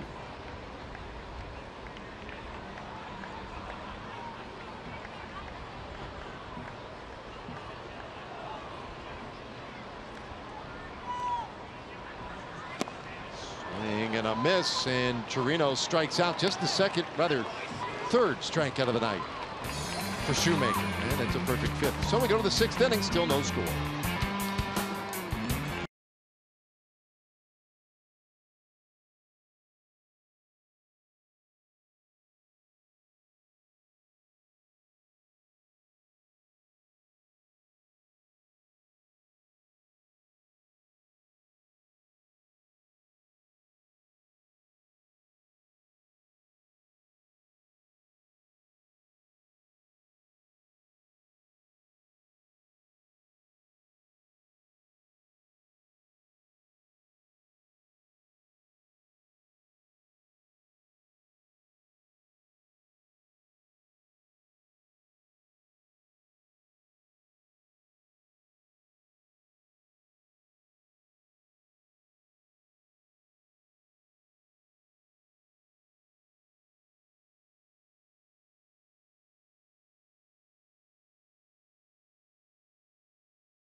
6th inning here, and Southwest Airlines and Fox Sports Southwest extending an invitation for you to slide into a suite.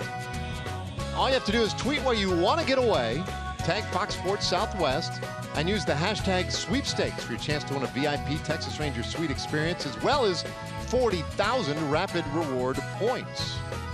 Easy to do. I invite you to do it.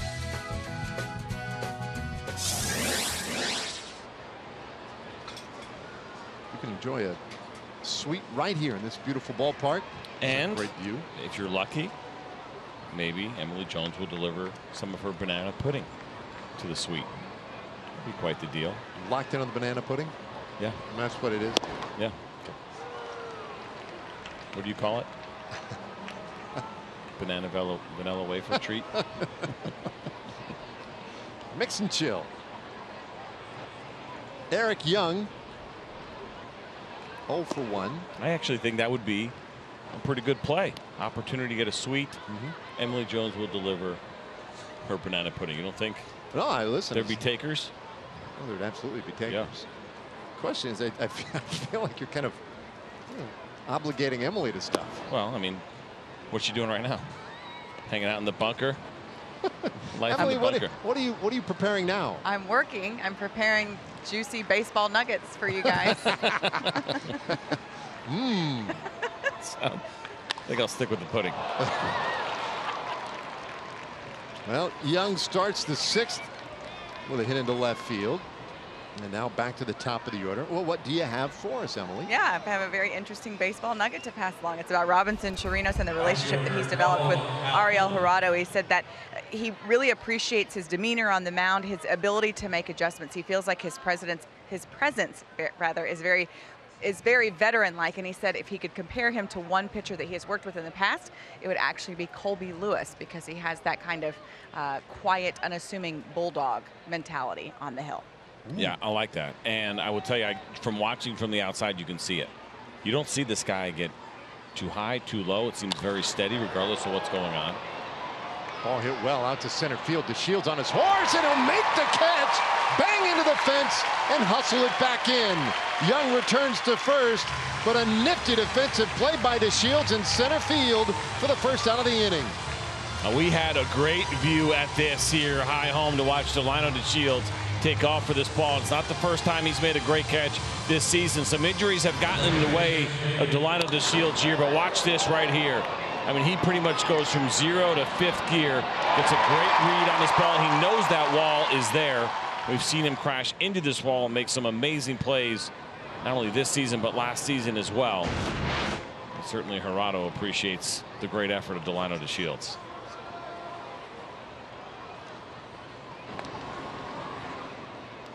That's a big out as they try to keep Young closer to the base. David Fletcher 0 for 2. He's flat out to right and bounce one back to the mound. That's high praise, though, from Robinson Chirinos Yes. when he's talking about Jurado and Colby Lewis, just an absolute gamer, but another steady presence on the mound. I was thinking about this. So here we are, and the conversation about the opener is 3rd time through the order, right? That's what you're trying to avoid as much as possible. For a hitter, we automatically make the assumption that the advantage is seeing the same pitcher a 3rd time through, right? Like you've seen that guy twice, Sure. You're seeing him a 3rd time.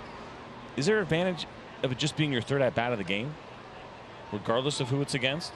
And the idea of you're in the flow of the game, because we talk about how difficult pinch hitting is, right? And just coming and taking that 1st at bat of the game, you haven't been in it. You come off the bench and you take an at bat. I just wonder a little bit about that. A high fly ball out to center field. DeShields will take control again, and there are 2 gone. No, the answer to that question is no. Because I'd be curious to see for these guys, as this happens a couple of times, does the 3rd at bat of seeing the same guy, and I would lean heavily toward that's the advantage, seeing a guy a 3rd time. Right. But I'm just wondering about 3rd at bat in general in the game. So I think You know there's what I mean? probably data, right, that would tell us that no, right? That the 3rd at bat of the game is not. But the 3rd at bat, you're seeing a new guy for the 1st time. In this situation, you'll be seeing a guy for the 2nd time. You're going to see Jurado for the 2nd time in your 3rd at bat of the game. Correct. You know what I mean? So it's Yep. not like you do it the other way around and you get 2 at bats and your 3rd at bat's coming against a reliever. So those numbers are probably really good for pitchers, for relief pitchers. Right. Facing a guy first time, third at bat in the game. I'm not saying I believe in it. I'm saying I'm just wondering as I think about it and kind of watch this play out, all the different little factors, and if there's anything to that. The guys that'll answer that question would be hitters. Yeah. They're the ones that could tell you that.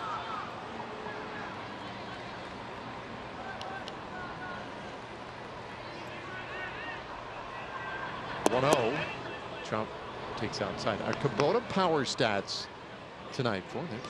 Ariel Harada, 3 2/3 innings, just a couple of hits, no runs, and has faced 1 over the minimum so far. And how about the strikes to balls here? So 31 strikes so far, 17 balls.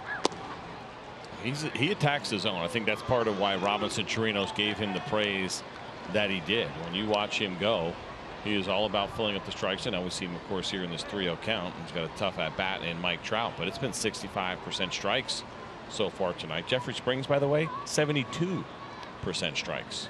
Both of these guys above league average. 3-1 to Trout. Singled his last time up.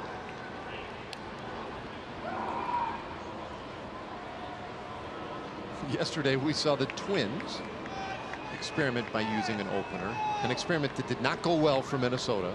They gave up 18 runs yesterday. Today the Rangers employ it, and we have a scoreless ball game. There is ball 4, though. Trout heads down to first.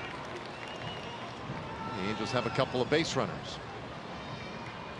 First walk for Ranger pitching so far this evening, and we'll see how it works out. It's not a bad walk if he can execute that sinker here. Now, Andrelton Simmons is having a really nice year, but he's also really aggressive, right? He doesn't wait around very long. And so you locate that sinker and get him to chase it or be aggressive bottom of the zone, you might be able to get yourself that ground ball. Not an easy double play to turn by any means. Good athlete, good runner. And you're certainly not going to turn a double play with 2 outs. We just don't need one nearly as badly. This one. Just making sure you're paying attention, Dave Raymond. You passed that test.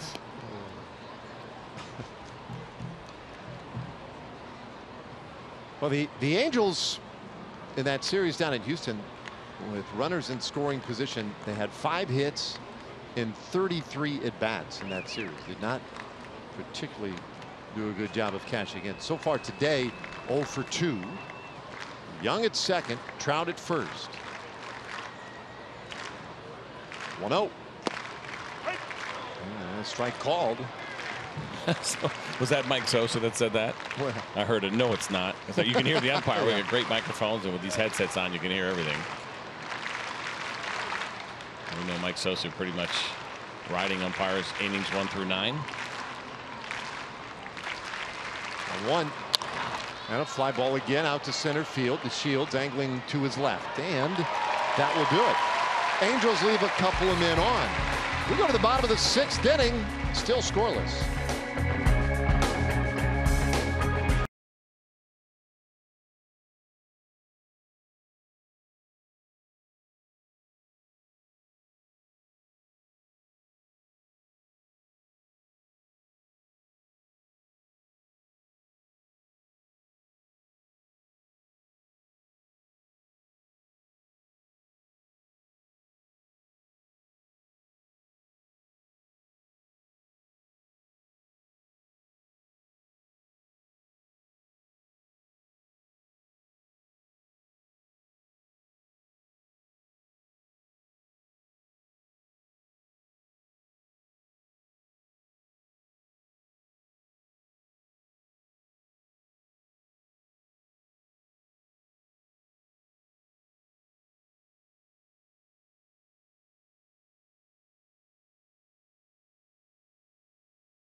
GMC.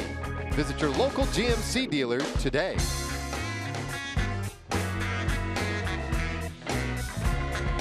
If you like pitching, you like what we have for you tonight. Bottom of the 6th inning. No runs, 4 hits for the Angels. No runs, 2 hits for the Rangers. And a new pitcher, Taylor Cole, kind of a swingman of sorts for the Angels. He comes on here in the 6th. A 12th game for him. He's got 22 innings under his belt. Very nice strikeout to walk ratio and a terrific batting average there of just 192 so far this season for Cole. And you see the repertoire there: fastball, cutter, slider, changeup. The fastball's been averaging 93 miles an hour. The cutter right there at 92. That slider's been at 87, as has the changeup. So everything pretty firm in that 87 to 93 range so far this season for Cole. All right, well, he gets Delano to Shields to start this 6th inning. 9th place hitter, and then back up top for Chu and Odor. Just a little bit inside with ball 1. Well, the Rangers won't mind seeing Taylor Cole. Matt Shoemaker was pretty good. 5 shutout innings, just 2 hits, a walk and 3 strikeouts. And he was pretty efficient doing all that as well. I've always enjoyed watching him pitch. He's just kind of crafty, in and out, doesn't overpower you. And again, I mentioned just a great story, right? Undrafted. Took the long road, but figured it out. He's turned into a really good big league starter. Yeah, they just keep him healthy. Bouncer at third base, high hop for Ward, and he'll throw out to Shields, 1 away. So here comes Shin-Soo Choo and our WinStar World Casino and Resort leaderboard. Most hits against fastballs this season in the American League. J.D. Martinez, Whit Merrifield, and Mookie Betts all in the hundreds. Choo with 98 hits off of fastballs, so he has done very well against velocity. We'll see what Cole offers him here. 28-year-old right-hander. Yeah, and what really works to the Rangers' advantage is getting into that Angel bullpen. That'll be something they'll try to do throughout the remaining games that they have with the Angels. That 38% hard hit rate by their bullpen, that's the highest in Major League Baseball. This ball hit down the left side and toward the corner, and Young able to get over there and track it down for out number 2. So when we showed that graphic about Chu and his ability to hit fastballs, I immediately thought of Bull Durham. What's the name? Yeah, like, not my fastball. You didn't see my fastball. All right, me. Give him the fastball.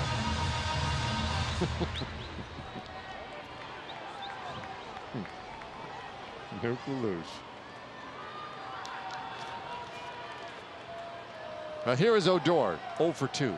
Dick Bremer, the longtime television voice of the Minnesota Twins, came in our booth yesterday, their final day in town, and just asked us randomly, what 3 movies what 3 movies can you not walk away from? If it comes up on your hotel TV, yeah, that you don't turn the channel, you get sucked in. I didn't have the heart to tell him that our generation doesn't watch TV anymore. No. That was a completely random question out of nowhere. It was. One of the greats of the game. Fantastic guy. Great to chat with him. We only get to see him 6 times a year, which is unfortunate. So I said, hey, you don't have to answer now. I don't know. I asked my kids about it. Oh, you did? Yeah, I thought about it a little bit. I thought, you know what? I mean, the problem is the baseball movies, right? Yep. Those are the ones that get me. You know, The Natural, whatever, Field of Dreams, Major League. Yeah. So today, got the TV on in the house.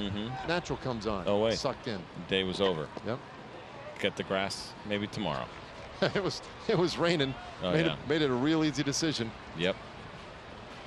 8 Men Out's my favorite baseball movie. Really? That's the one that would get me every time. Yeah. I would sit and watch that one every single time. Shot at the old Indianapolis Stadium. I actually pitched in that ballpark. Of course you did. Against Shoeless Joe. No, of course not. But no, I did pitch the old Indy ballpark. They have a beautiful stadium there now. Victory Field. Odor, did he hold up? No, he did not. Vic Carapazzo rings him up at third base. So the inning is done. A 9-pitch 1-2-3 inning for Cole. So we go to the 7th.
We go to the top of the 7th.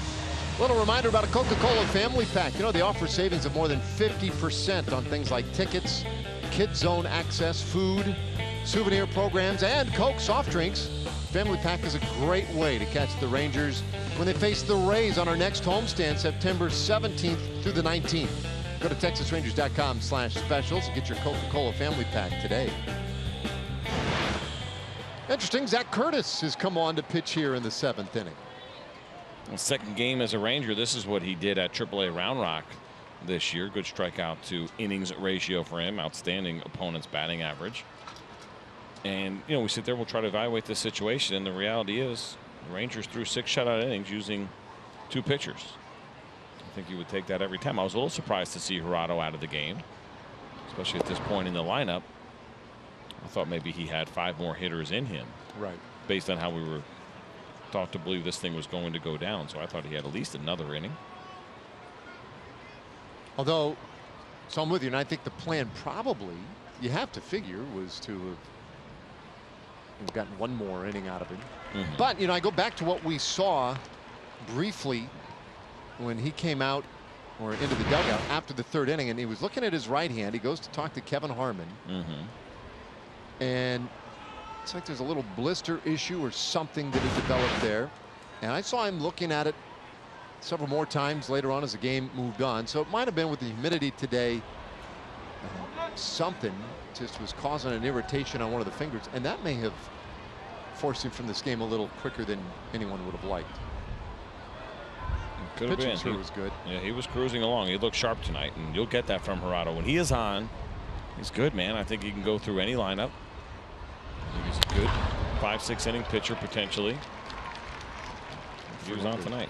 Hernandez ends up with a base hit here into center field. Lead man on in the 7th for the Angels. So Zach Curtis, the man who's come on in this 7th inning, wonderful locks, and to give us a little more on that is Emily Jones. To him about the locks and if he got tired of the questions, and he said absolutely not. He realizes it's part of having those locks is to be able to answer questions about them.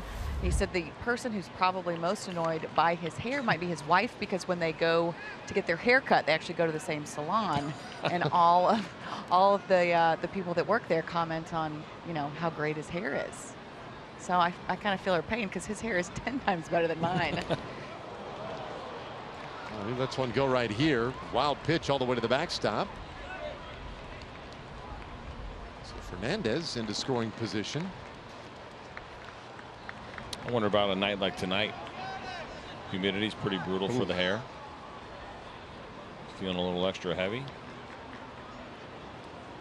Unless you put some of that, what's that called? That no shower rub-in conditioner. Keep it lighter. Yeah, I'm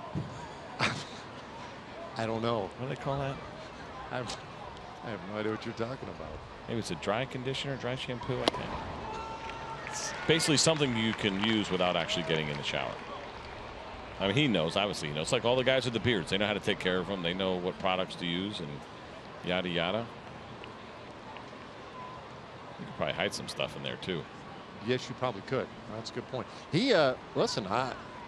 He had no problems talking about that here the other day when I asked him about it. He seemed kind of pleased to talk about it. I think for him, it's a big part of his identity, and he says he's always had it.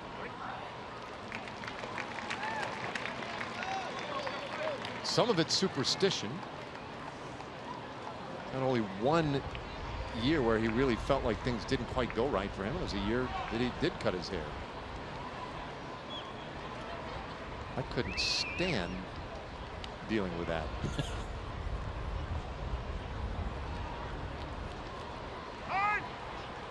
You know what? Just looking at him there for a moment. Last year, AT Griffin, sweet lettuce. Yep. Didn't he sport the goggles too at some point? They're pretty close. Yeah, no doubt. I think Zach Curtis has AJ by, I don't know, 2.5, 3 inches on the hair, but you're right. Reminiscent for sure.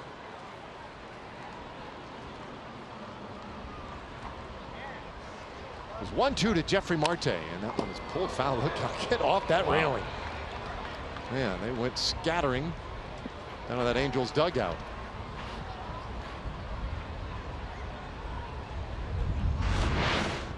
There we go. Nice look, slow motion. Get hit in the face with some of your own hair.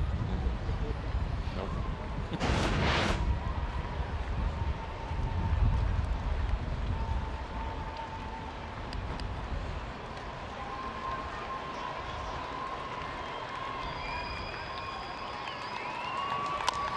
Another bouncer foul. So Curtis, listen, he gave up that leadoff hit, then the wild pitch, and he's in a spot here. He really does need to take care of Marte. Now he is working toward the bottom of the order. Marte, the 6th place hitter, but clearly a night tonight where there's just not going to be a lot of room for error. No, and Marte's done a nice job of fouling off these sliders and some 4-seam fastballs. There's been some good pitches, and Zach Curtis still way ahead in the count, so he's got an opportunity to go out of the zone, see if he can get Marte to chase something.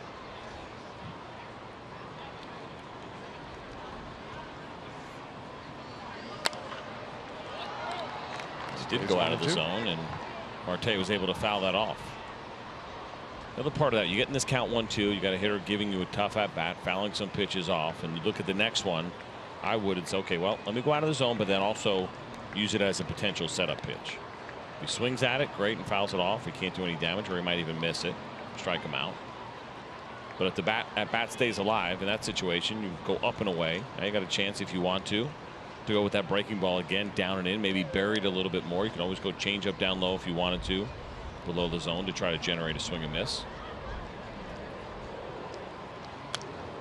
They go elevated fastball again, so that's 2 fastballs that were up. One was up and away.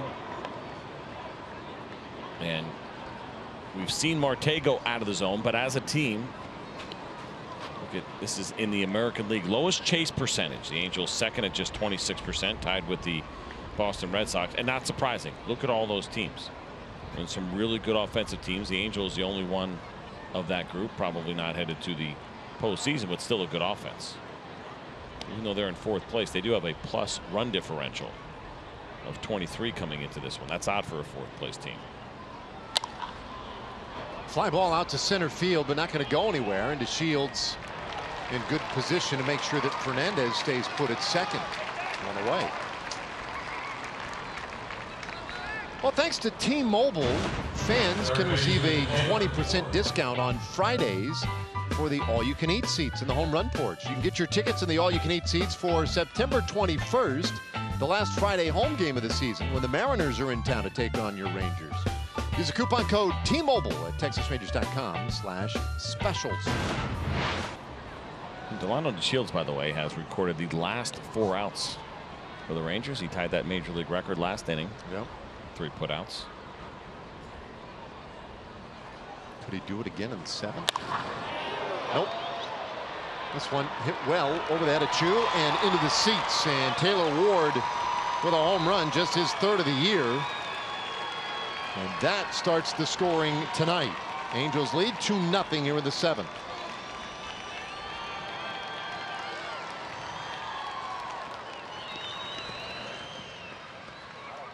Well, after the longer at bat from Marte, here goes Ward swinging at a first pitch, and I think Zach Curtis threw that in there. That slider just trying to get ahead. It split the plate. It was even slightly elevated. Ward jumped all over it, 106 miles per hour, and a projected distance of 405 feet.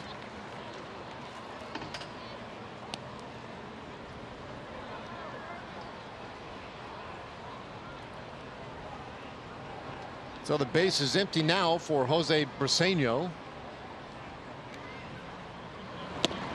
And he chases strike one.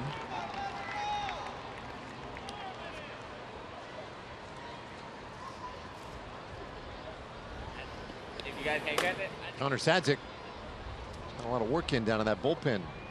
So he's in that same exact situation in which we saw yesterday, or almost the same exact situation with the Minnesota Twins, getting a reliever up in the 1st inning and then pitching a couple of hours later. We saw Sadzik up, I guess it was probably sometime around 7:10, 7:15, somewhere, maybe 7:15. Or I guess he wasn't up till the 2nd inning, was he? Did he get? He didn't get up in the 1st inning. He got up in the 2nd. No, I inning. think he got up in the 1st. Oh, was it the 1st? Yeah, Rangers scored 2 runs in that 1st inning. Andrews had the homer. No, I mean tonight for Sadzik. No, he was up in the 2nd inning. He was up in the 2nd. Yeah, so about an hour and a half ago. No. It's a long time between warm-ups. Something else I mentioned. This one squirts away, and on the strikeout, Briseño is going to reach. Wild pitch allows him first base. Tough break here for Zach Curtis on the 0-2 count. Does a nice job of burying this slider. You see it down and in. That's the one he was trying to get to Marte earlier. Trinos could not come up with it. So Jeff Bannister makes that walk out to the mound, signals to the bullpen, and Zach Curtis will have a shorter night than he had hoped tonight. New pitcher coming on for the Rangers when we come back.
Stats, roster updates, and more. RBI Baseball 18 is available now, and you can learn more at rbigame.com. Rated E for everyone.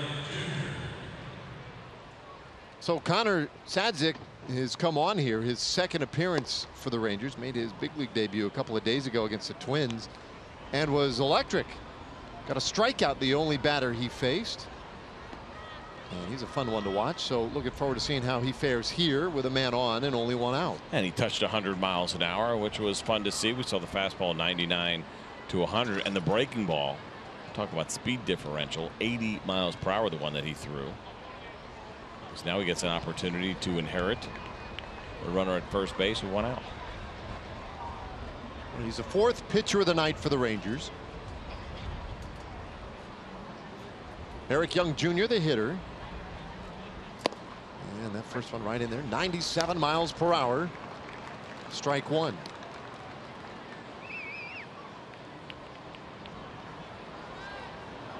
Young reached on a hit in the 6th inning. He also grounded out earlier.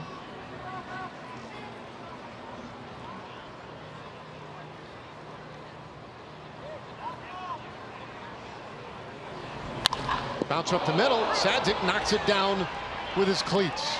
And a little underhand to first. He takes care of Young. 2 away. Well, take a look at this from Connor Sadzik, and I'm not going to say you do this intentionally, just kind of react accordingly. He almost looked like he was trying to jump out of the way, but the ball ended up hitting his foot and fortunately bounced in a way that he could get to it. It was a nice job of reacting, finding the baseball, and flipping it over to Joey Gallo. Good job not panicking. Now, what do you think? In slow motion, is that guy, did he do that on purpose, or was he just trying to jump out of the way? No, mostly trying to get out of the way. No question. It's one of those situations where it's okay to lie after the game.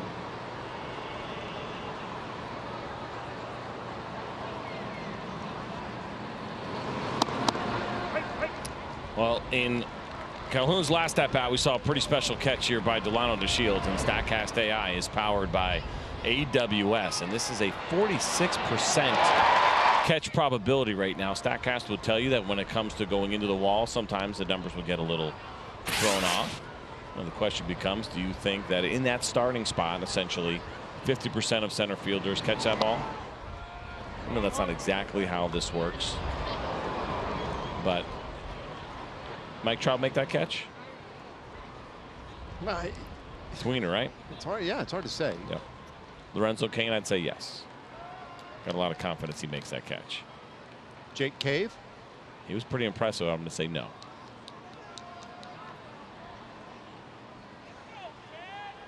Springer, yes. He's there. That is interesting. And I guess that's part of it, right? 46 catch probability for your average major league center fielder. Right. You take all your left fielders and throw them out there, and that's going to go down to about 5%. Meanwhile, the count has gone to 2-1 on Cole Calhoun. A man at second base, 2 out.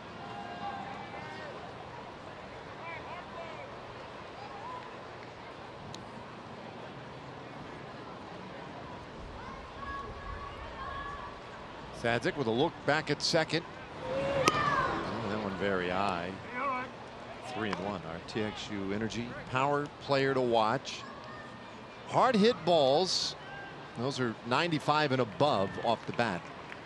Since July 1st, Calhoun was 72 of them, and it puts him in the top 5 in the American League.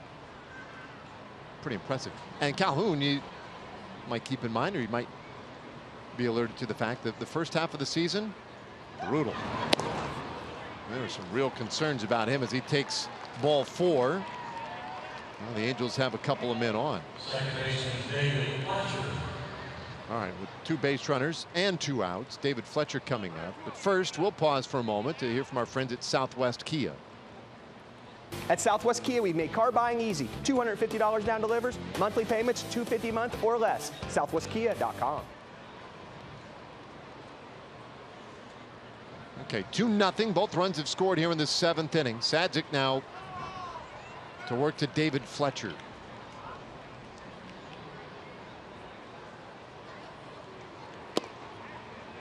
And that heater just a little bit low. Connor Sadzik, Rangers' 11th round pick in 2011. Last year, transitioned into a reliever in the middle of the season. So he's still relatively new to this role. And that one looked pretty good. but it goes 2-0. Yeah, suddenly not getting these calls now. I thought the last 2 pitches were pretty close. See that right there? Looked like it caught the corner. So a little test here now for a rookie in his second big league game.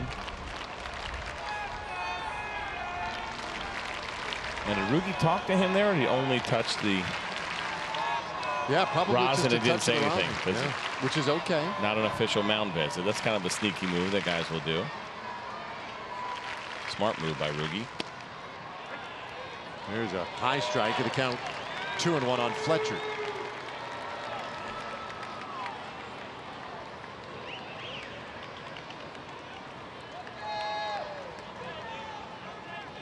Sadzik, a big guy, 6'7", 240 pounds. He's 26 years old. From Barrington, Illinois, and swing and a miss makes the count 2-2. When he made his debut here the other night, we had a shot of some of his family. He told me the next day that his parents had scrambled down to get closer to the field to get a better look. So we saw his grandparents, we saw his brother and his brother's wife up there, and a buddy. Everybody had scrambled to leave Illinois and get down here in time to see the game, but a real thrill. 2-2. And we'll do it again. Oh, it's such a great moment for a family. I mean, you think about what it takes to get to the big leagues for a young man. It starts, the journey does, when he is much younger, and there's so many people behind him, and the support that you get from your family, mom and dad, taking you to all those practices and tournaments, and the support that you get from your siblings, and to see it all pay off with an opportunity to pitch in the big leagues. It's really cool to see so many of those folks do what they can to get here and watch you make your major league debut. Fans want to strike out the 2-2, and this one hit hard over short. That's a base hit into left field. 2 up with the baseball. Around third, heading to the plate, and in there safely Briseño. The throw was offline. No real play to be had at the plate. And so it's 3-0 Angels. Oh, it's a 4-seam fastball that we got to look at, I believe, here from Sadzik, and we know that he's got a good one. And this was at 98 miles an hour. Good job by David Fletcher to get to it up in the zone. We talked about that a lot. These big league hitters were able to get to velocity. I thought Chu was going to have a chance here. That throw up the line, unfortunately, probably cost him. On the line, good throw. Likely would have gotten it because of how hard that ball was hit. Now Trout takes the intentional walk. Anyway, the play was scored a single for Fletcher, an RBI, and he moved to second on the throw. They're loaded now. Calhoun at third, Fletcher at second, and Trout at first. Now for Trout, that's the 109th walk this year for him. Andrelton Simmons steps in now, and the Angels will have batted around.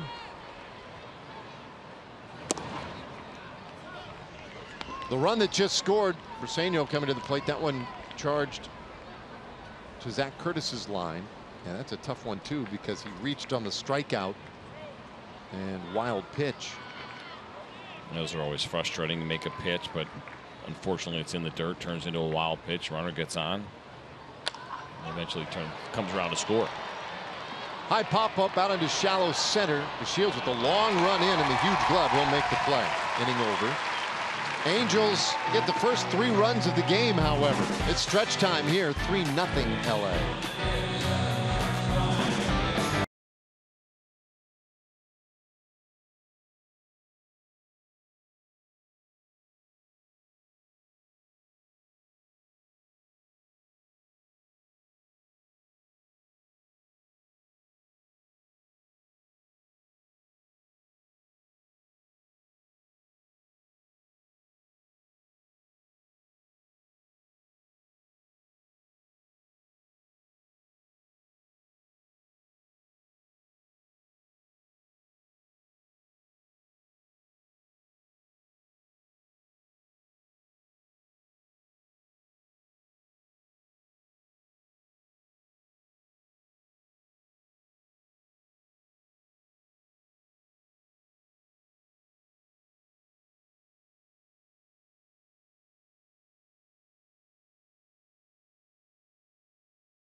All right, thank you, John. And that updates the wild card standings as such. Yankees right now the first wild card in. A's 3.5 back of them, but have the second wild card. And the Mariners, there's some distance between them and a potential postseason spot right now. Still a little ways to go, though. Meanwhile, here 3-0 Angels. An Oakland bullpen had a good game. 8 strikeouts for them and 4 shutout innings. It's going to be the key to their success the rest of the way.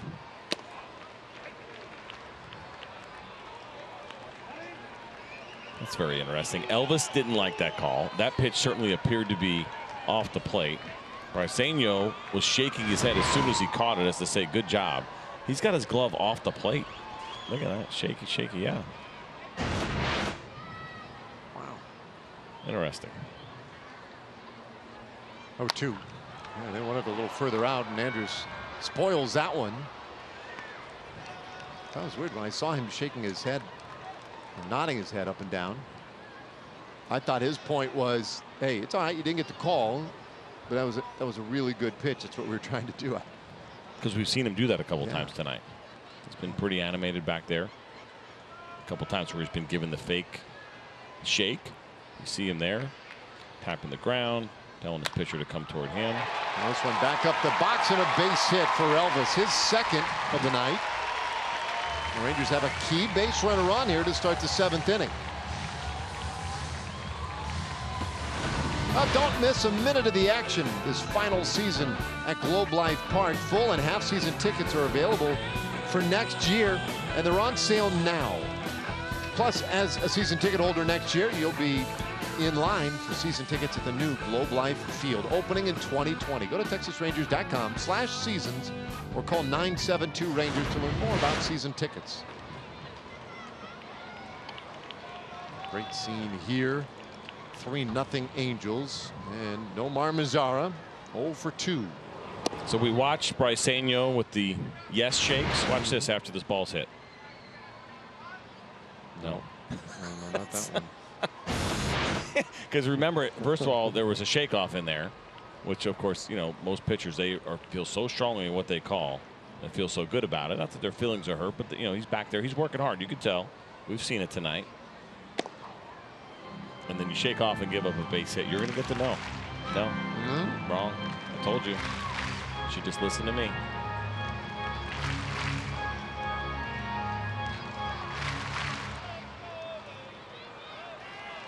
Complete turnover with the catching core here. Remember the season started. Martín Maldonado, Rene Rivera. Maldonado is now with the Houston Astros. Rene Rivera with the Atlanta Braves. So a lot of backup catchers get traded this month. Chris Stewart went from Atlanta to Colorado.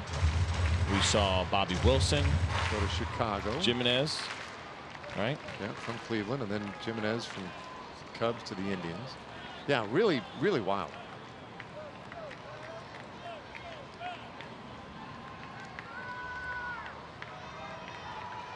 The 1-2 pitch. It's inside it low. 2-2. As I understand it, and I've only read a couple of articles on it, but they're thinking that backup catchers might replace Bitcoin as the currency of the future. Really? Think so? So you're in now? I'm in, yeah. I'm going to jump on that. Warren Buffett won't touch it. What is the email about investing? Good question.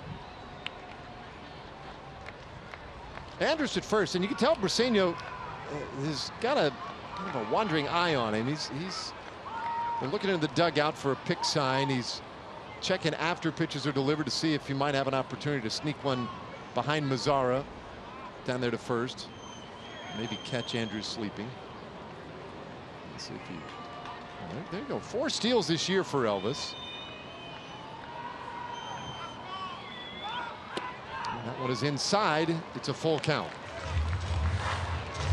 Briseño has thrown out 4 of 12 potential base stealers so far this year, 33%. That's a good number. I mean, there's not a lot of attempts against him. Obviously, we just mentioned the change in catchers here.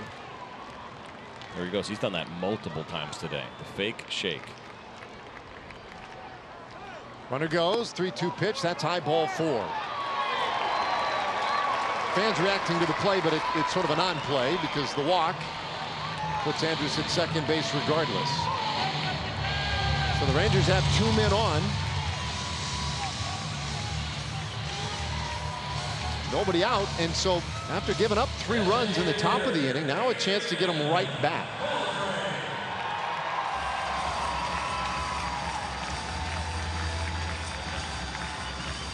Is going to go out there and have a word now with Cole. Hey, remember when you shook me off and that guy got a base hit? Let's not do that anymore. Yeah, stop it. I like this guy. I like what I've seen from him. He's all the way in. He's a rookie. He's only played in 31 games so far in the big leagues. You can see he's the kind of guy that Mike Sosa would like. You can't come into this position timid, even as a rookie. It's kind of a weird spot to be in. It's a tough spot to be in when you have that man as your manager. But it looks like he fits the bill as far as watching him dig all the way in, working hard with his pitchers. He's got a plan. He's aggressive with that plan. It's a pretty good throw from his knees, even though it was on ball 4.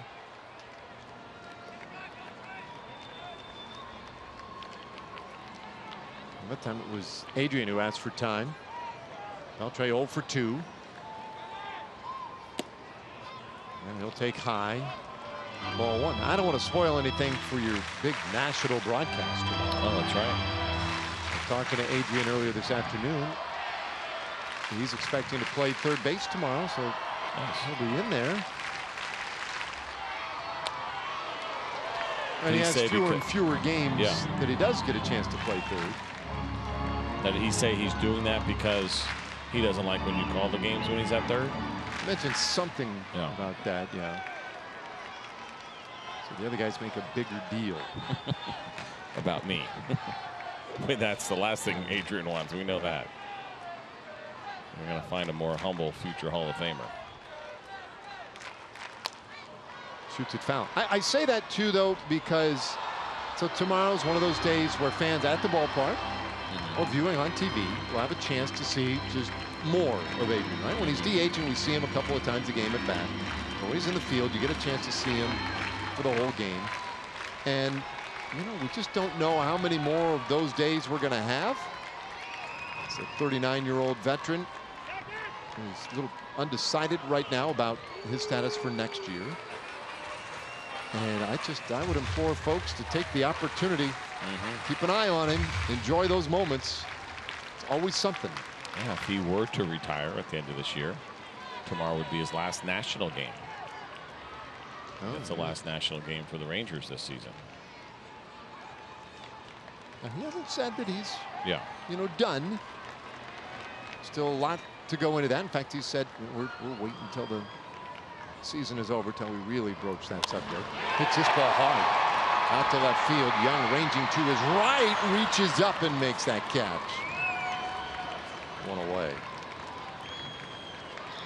Emily, what else you got for us? Well, I just think it's interesting to even hear him entertain the idea and the fact that he's kind of floating it out there a little bit, the possibility of wanting to end his career here and that the decision would be made in the offseason. But, you know, he wants to finish his career here if at all possible. But the fact that he's even entertaining the idea of retirement and letting that enter his vocabulary is pretty telling, in my opinion.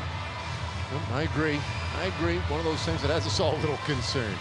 Our new pitcher coming on, Jose Alvarez, enters the game for the Angels.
trying to mount a comeback here in the 7th inning, and we were just talking about it. Looking forward to tomorrow, our Ford pitching probables for the big national broadcast on FS1. Hopefully they'll bring in some real talent for that.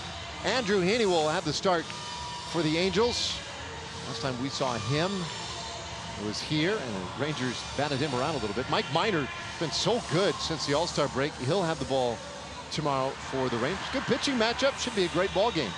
It'll be a good one. A couple of good lefties there. Mike Minor, you see the good numbers and how well he has pitched as of late. And speaking of lefties, Jose Alvarez now comes in, the lone lefty in that Angel bullpen, which is hard to believe in September. The Rangers have 4 of their own down there, but despite the fact that there's a lot of arms, just one lefty for Mike Sosa in his pen. We have 11 righties and 1 lefty in September. It's pretty incredible. Sosa today talking about, you know, September call-ups. Yeah. And will there be more, that kind of thing. You know, everybody's getting that question over and over again. Says, oh yeah, in waves. So they're coming.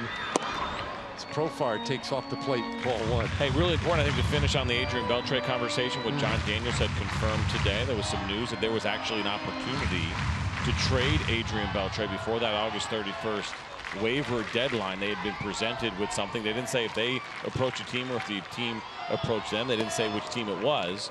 But ultimately, Adrian Beltre just decided not to go ahead and do it and stay here with the Rangers. I thought that was pretty interesting. And, you know, there was some speculation about could it have been the Cleveland Indians who picked up Josh Donaldson. They added a third baseman. The Los Angeles Dodgers added David Freese, a third baseman. And so possibly it could have been one of those teams. But ultimately, Adrian Beltre decided that pursuing the deal was just not in his interest. 1 and 2 on Profar. Yeah, he was trying to be coy today about that. Adrian was, but eventually it came out. And I'll tell you, it's interesting when he talks about, because nobody wants to say like, yeah, I was the one who just said no, I'm not going anywhere. You know, you feel like the party pooper, the guy who's holding something back. But it's his affection for this organization, for this town, for the fans, and the 8 years he's spent here. He's like, I've been here for 8 years. I love it here. And unless it was a situation that was going to make a big difference here or get me to a place that was really important, he's like, it just really wasn't that compelling to me. I want to be here. Yeah. And I really love that about him. And I think the fans really love that about him too. What's not to love about that guy? An unbelievable pro. Even the way that he handled that situation today, it's incredibly consistent. Well, a huge spot here now for this Rangers team. Down 3-0. And they've had very few threats. But you may not get a better one than this right here. Andrews at second, Mazzara at first, and the potential tying run, Joey Gallo at the plate. 0 for 2. He takes in the dirt. Rangers 1 for 6 with runners in scoring position so far tonight. A tough matchup here. Jose Alvarez has been pretty good against lefties this year. .217 batting average for him. He has been excellent with inherited runners. He has taken on 45 of them this year. Only 6 have scored. He's got 2 more that he's dealing with tonight. Yeah, it's been a strength not just for him, but for this Angels pen. The 1-1 down low. Angels bullpen as a group, they're the best in the American League in leaving inherited runners on the bases. Only 22% of those inherited runners have scored. Hello. They've thrown a lot of innings too. 522 of them. It's kind of awesome right there. 2-1. And this ball hit hard down toward the right field corner, and that one off the fence. Andrus around third, he'll score. Into third base, Mazzara. He'll hold there. A double by Gallo. And now the tying runs are in scoring position. It's 3-1. But Joey Gallo's really strong second half continues here as he goes left on left against Alvarez. You see Mike Sosa coming out. Looks like we'll have a pitching change. But take a look at this pitch here. Trying to go away. Finished in. Joey turns on it and almost Manfred's got a big break here. First of all, he gets it in the air a little bit more and it's gone, but look how that thing bounced off the wall. Cole Calhoun did a really nice job of getting to that, the wet track. Probably helped a little bit in slowing that ball down, but had it gotten past him, that would have been an easy 2 RBI double, potential triple for Joey. All right, 2-run game, and Justin Anderson coming on.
Visit your local Buick dealer today.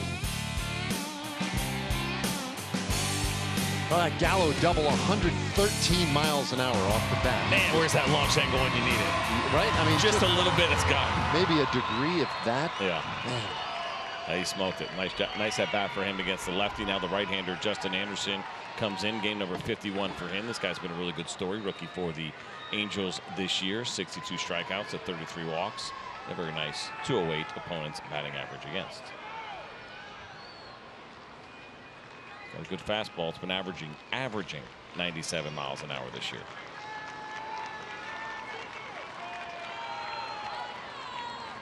We saw him just a couple of weeks ago, and he ended up taking the loss. He allowed 4 runs. He was having a hard time finding the strike zone, wasn't he? Mm-hmm. He buries the first offering here to Chirino. Now, generally speaking, you point out some of the good trends for him. He has been scoreless in 10 of his 12 outings this year. One of those outings in which he got touched up a little bit was in this ballpark just a couple of weeks ago. So 10 of 12 in his last 12 or 10 of 12 against the Rangers? last 12. Oh.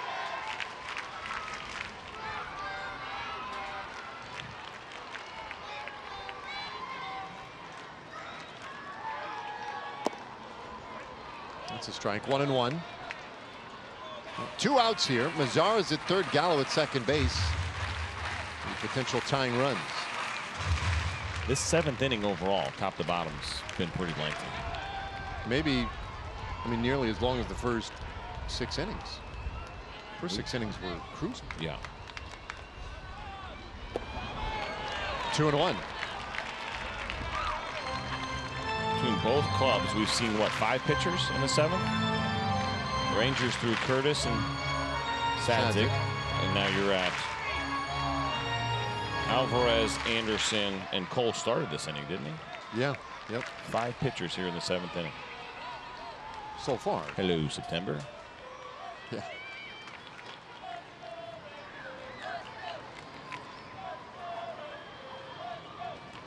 A 2-1 pitch. And Chirinos takes it outside. 3-1. All right.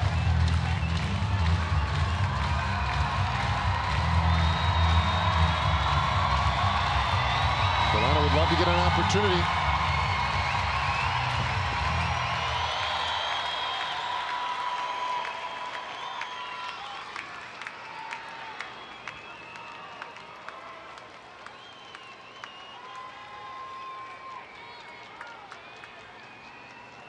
That loss he suffered here, that was the game in which he let up 4 runs in the 8th inning. The ball game, the Rangers came back to win 8-6. Good hitters count. And fouled away. He walked 3 in 2/3 of an inning in that outing. Didn't look comfortable. Not a hit. 4 runs since then, which is kind of interesting. You mentioned it's been a good year for him. But since then, even though he's throwing the ball pretty well, he's only allowed 1 run. But 4 walks to 2 strikeouts. So he hasn't been generating the swings and misses as much lately, especially since that outing against the Rangers. And he's been walking a few more than he had most of this year.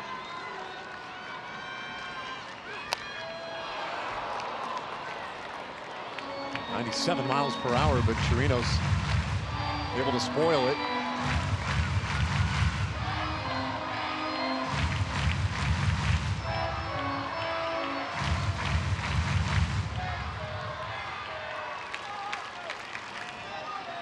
With no other lefties in the pen, there's some opportunities to use guys like Ronald Guzman, Drew Robinson, if somehow Chirinos could get on.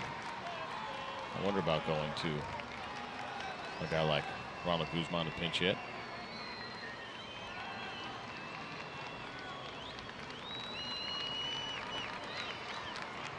We shall see.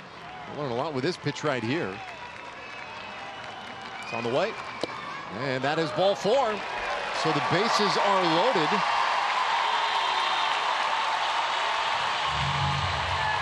And there is Guzman. I think it's the right time to do it. You got the bases loaded. You got a right-hander who is struggling a little bit with command. He's been really good as far as an opponent's batting average. Better against righties than lefties, but numbers are good against both. 198 batting average for the right-handed hitters against Anderson, 222 against lefties. But I think this is the right time to make your move.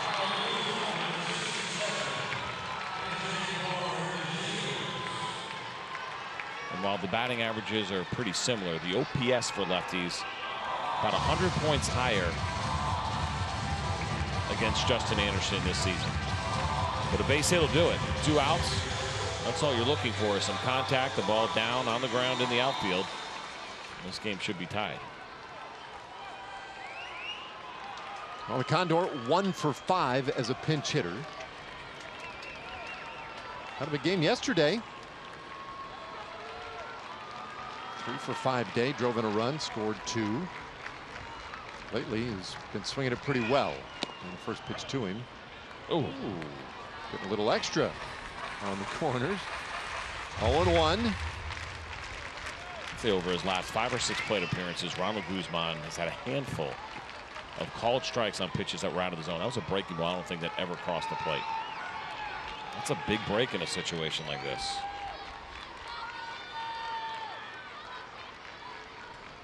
One strike pitch in the dirt and blocked by Biseño. Everybody stays put. So run in this inning for the Rangers. Started with an Elvis Andrus base hit.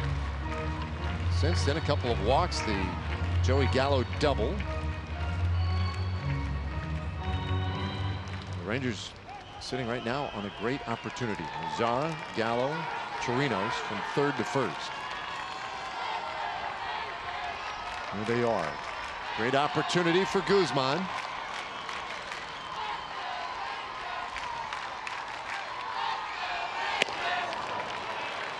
Two and 1. Done a nice job of getting himself back in a good count after that first borderline pitch was called a strike. You would think possibly, potentially, Ronald Guzman would get a little antsy, wanting to put the ball in play. We hear so often about pinch hitters and the idea of trying to avoid getting deep into an at-bat.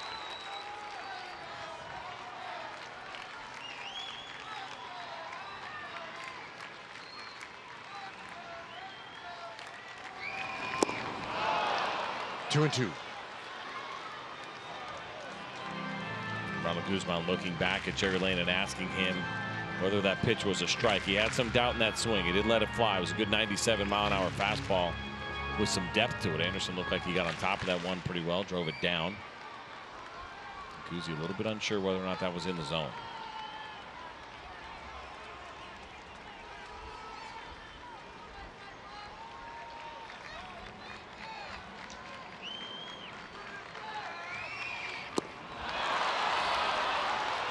Inning over. Rangers leave the bases loaded.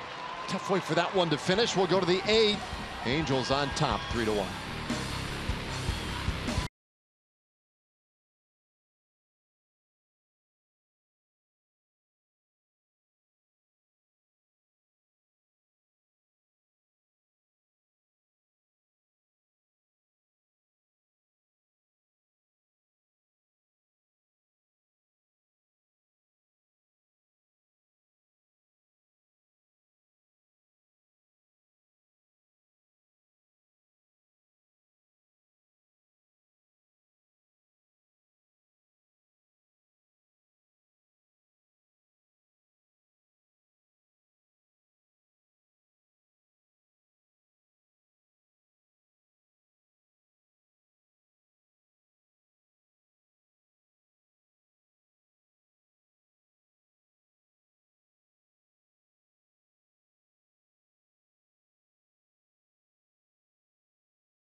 And tonight's primary pitcher, Area Gerardo, didn't start the game, but he came in to start the 3rd inning, and he was a very good 4 innings when it was all said and done. Did a great job with that 2-seam fastball tonight, keeping these Angels hitters off balance. Got some great defensive support as well. A couple of hits, just 1 walk, 1 strikeout. 54 pitches, 34 strikes for the rookie right-hander. Did a very nice job in some unusual circumstances. Not his usual starting appearance, but came in as a guy that Jeff Bannister wanted to use a little bit longer. And he handled that situation pretty well. I thought he had maybe 1 more inning in him. I don't know if anything happened with the blister. We saw him playing with his finger a little bit earlier. As you see some of those defensive changes. Guzman staying in the game. Joey Gallo going to center.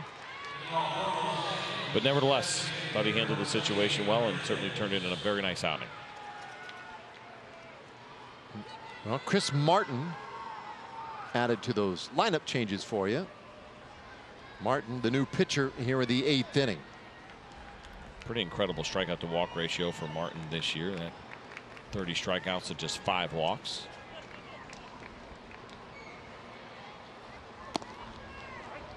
Dumps that one in there for a strike. Jose Fernandez, left-handed hitting DH and batting 5th today. He's had a nice day. Couple of hits, a run scored.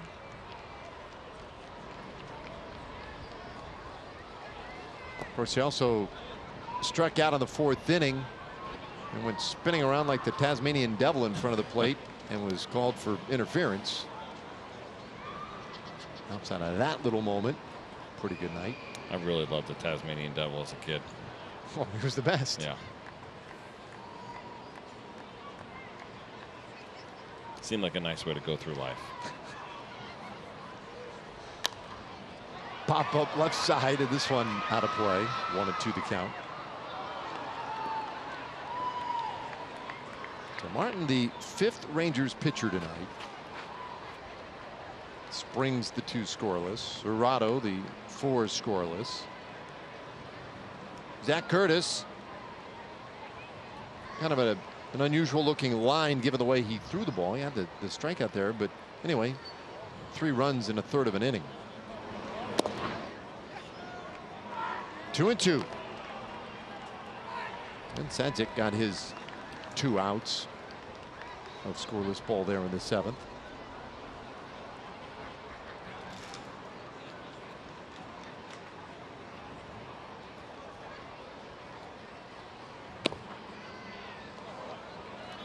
Martin hitting 96 with that fastball, but again off the plate. So 3-2 the count. Yeah, not like him at all. We mentioned just 5 walks for him on the season. He's done an excellent job at going at hitters. So he's been in this spot before, and a spot that he's been comfortable in.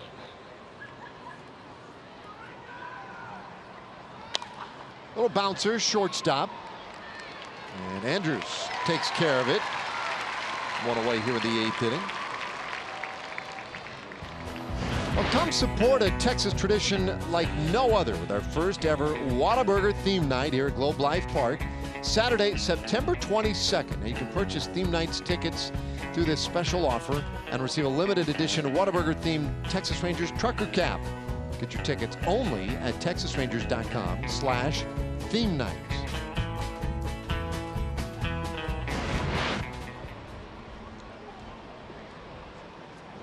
One out, and here's Jeffrey Marte.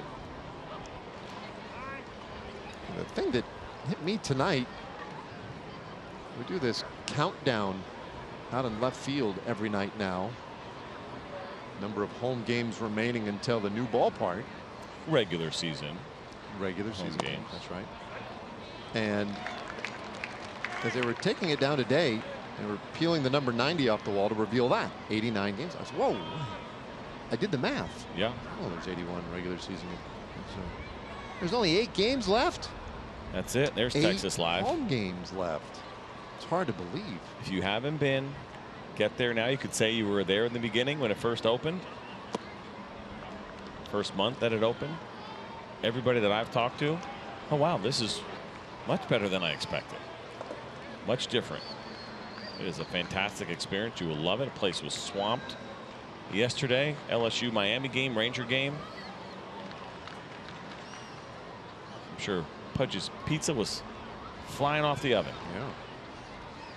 Out of the oven. Foul ball right back off the face mask of Chirinos. 1-2 the count.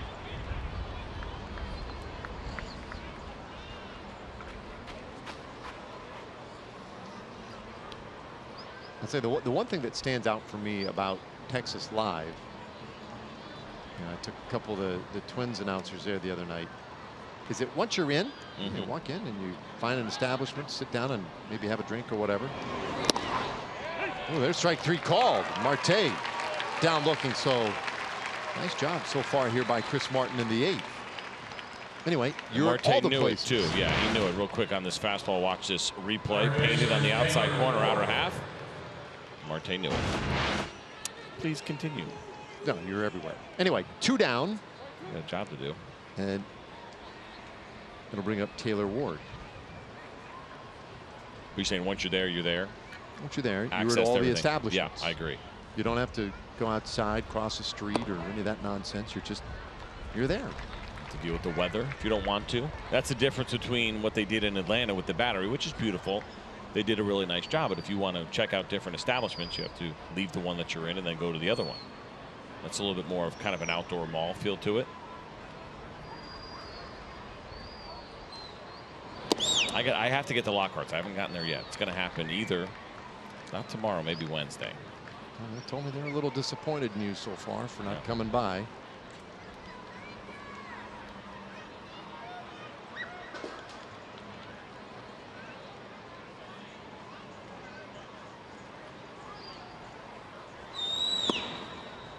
Just missed with a breaking ball. 2-1. Ward had the home run last inning for the Angels. That's been an interesting year for Chris Martin, the Arlington native, suiting up for his home team. And he's been on the disabled list 3 times. None of them major injuries. And so he's been able to work his way back each time. And he continues to throw effectively. And he's signed already for next season with the Rangers. So another piece of the bullpen that is solidified for next season. We've seen Connor Sadzik a couple of times here in September. Of course, Alex Claudio and Jose Leclerc have both been real good. Just wide with that one. It's a full count.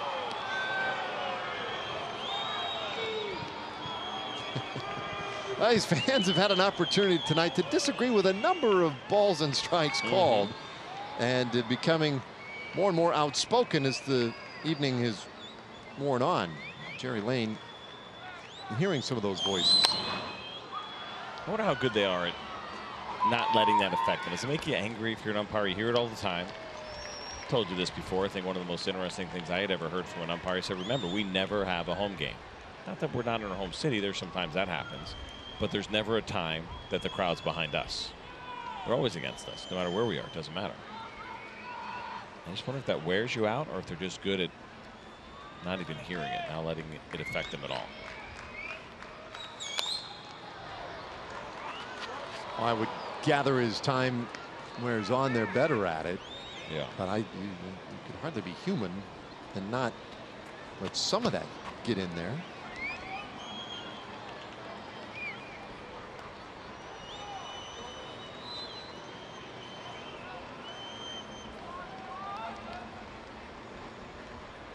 All right, a full count on Ward. This is now an 8-pitch at bat.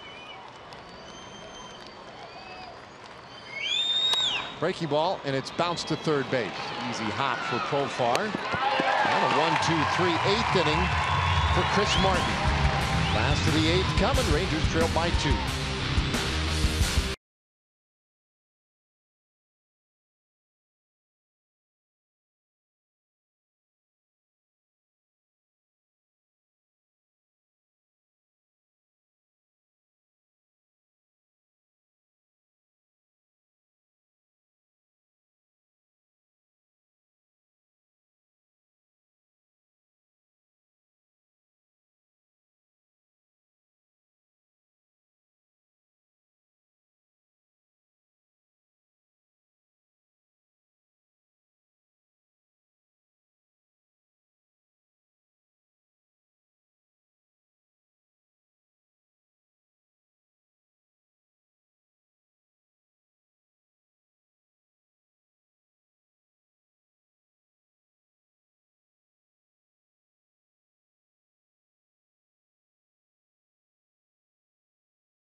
By Southwest Airlines. Low fares, no hidden fees. That's transparency. By Ford. Visit your local Texas Ford dealer during the Ford Summer Sales Event. Ford is the best in Texas. And by Shiner Light Blonde. It's light done right.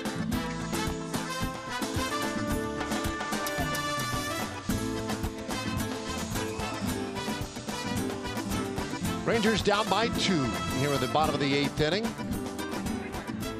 But still time left, top of the order. Coming up here in this 8th inning, Chu, Odor, and Andrews. Caleb Coward has come in to play third base. And a new pitcher in the ball game as well, Ty Buttry. And his first delivery on the corner for a strike. 8th game on the season for Butcher. 8 punch-outs, 3 walks so far. He's done a nice job. Looks like he is slowly earning his way into Mike Sosa's circle of trust. That's where we want to be as a reliever. Putting him here in a hold situation as the Angels lead by 2. And he gets the top of the order. And he gets a couple of lefties. Potentially 3 out of 4 if anybody can reach.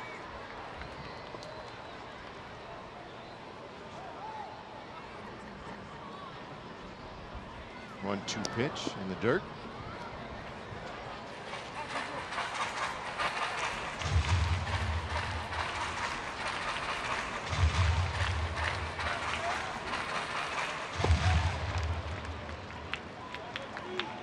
Big question for tomorrow, really the rest of the series, whether or not we'll see Shohei Ohtani DH.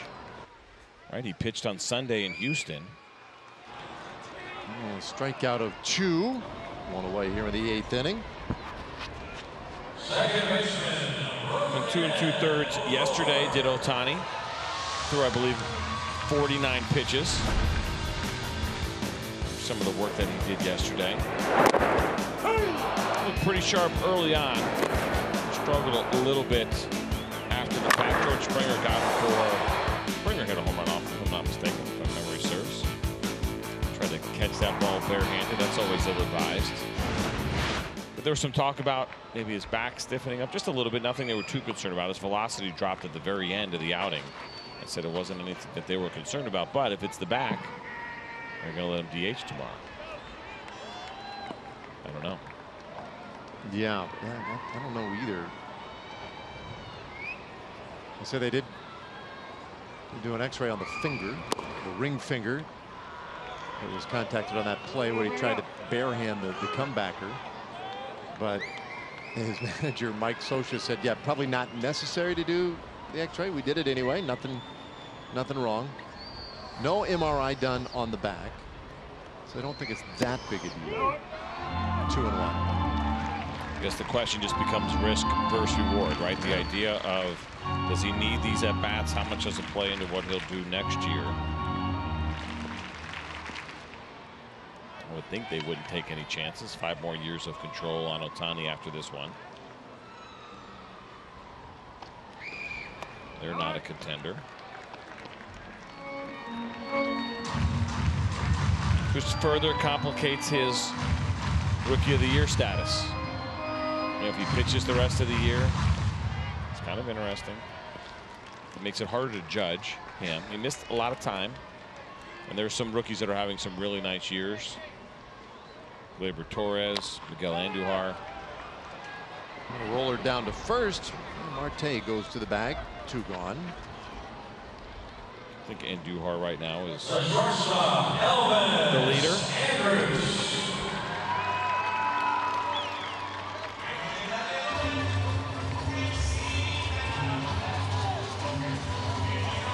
What do you think?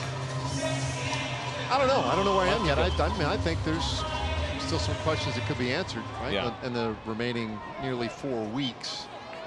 So he's got to perform this month for sure, I think, to really have a shot at it. I think it was a no-brainer at the beginning of the year. Had he stayed healthy, he would have ran away with it, just because what he's doing on both sides of the ball is so impactful. I thought about this yesterday, watching him pitch in that game. He's standing on the mound, and almost every guy, not everyone, but almost every guy that dug in against him yesterday in the batter's box, he's a better hitter than. Well, that's true. You know, and he's pitching against them. I wonder what that's like. Like, you're out there going, that dude's a better hitter than me. And he's also throwing 98 miles an hour. It's got to be strange.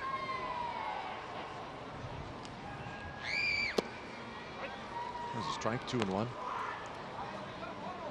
Yeah, that is interesting, because he is largely a better hitter. But my thing is, like, just hearing Mike Scioscia talk about it today, it's like it's all about the next start. Hopefully be ready to go next Sunday to start. And my thinking is, like, well, they seem to spend a lot of energy and worry and concern and effort in preparing to get him ready for each Sunday start. Versus where I was yesterday again. How about you just run him out there as a hitter every day? One drive out to right field. That drops in. Base hit for Andrews. Rangers have a base runner in this 8th inning.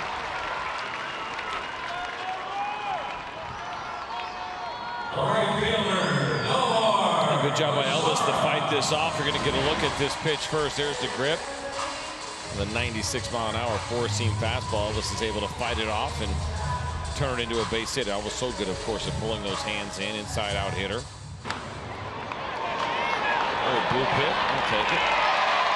And that does indeed bring up the third left-handed batter of the inning against the right-hander Buttry.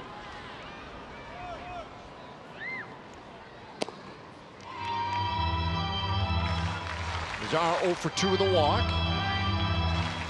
Well, Rangers got a run last inning, loaded the bases, and then stranded all 3. Hanging right in here tonight. Bizarro takes outside, 2-0.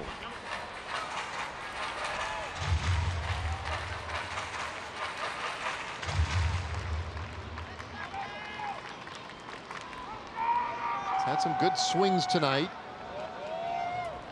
Rangers in general have had some good swings tonight. The ball just has not been carrying all that well. This one hit out to center field, off into the bat. Trout coming in, and the inning is done. So the Rangers leave another man. We go to the 9th inning. It's 3-1.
This evening, it's been a pretty well-pitched game. All the offense, though, came in the 7th inning. First, that 2-run home run by Ward, and then the base hit here by Fletcher. That ball hit hard into left field, and that's how the Angels got their 3. And then the Rangers added 1 on this Joey Gallo laser of a double into right field. That scored Elvis Andrews, and that has been it for the offense so far this evening. There it is, a 3-1 game, 7 hits for the Angels, 5 for the Rangers, and we are now in the top of the 9th inning. It's going to be up to Alex Claudio to keep the score exactly where it is. Game number 56 for Alex. 58 innings for him, just 10 walks so far this season.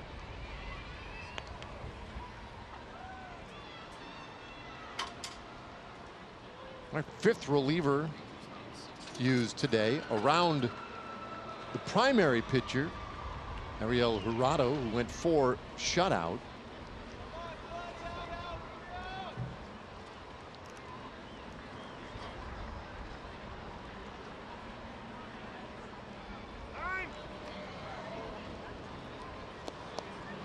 Trinos and Claudio taking a little extra time to decide what to do with Briseño.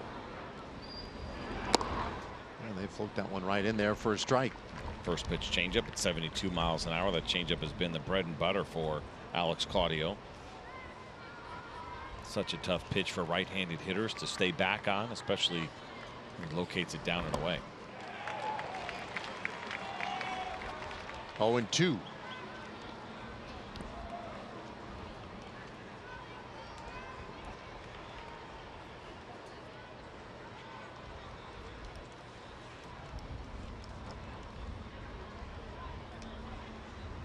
Side-wheeling lefty.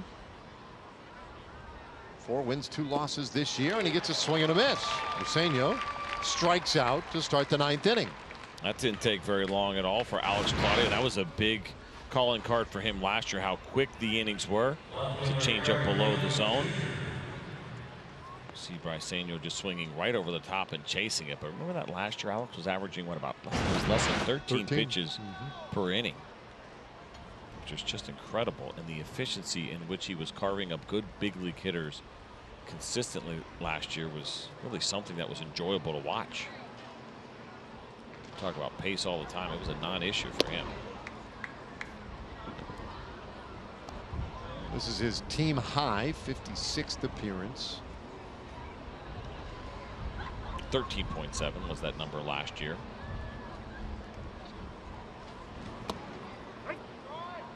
Gets the bottom of the zone, 1-1 to Eric Young Jr. Had a single in the 6th inning. He's bounced out the other 2 times. With 13.7 pitches per inning on average last year for Claudio. And that was that best in the league? I believe it was, because the number will go down a little bit if you look at just as a reliever. Remember, he made that 1 start, and so the number jumped up a little bit for him. Not significantly, obviously, you just make 1 start, but it did drop down.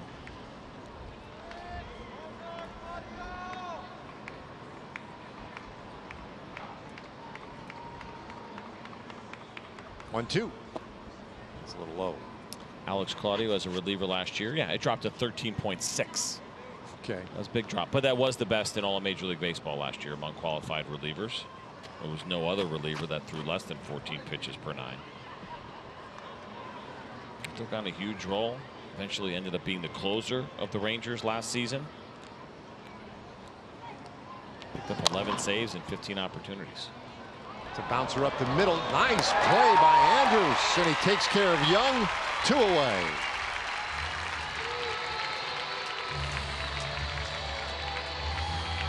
Well, Elvis certainly made this look really easy, and it was anything but, as you're going to watch him go to his left on the run, try to turn as he's making the exchange and make the throw, and make that throw right on target. Another great play here by Elvis Andrews. All one smooth motion. Catch, exchange, rotate the body, and make a strong throw.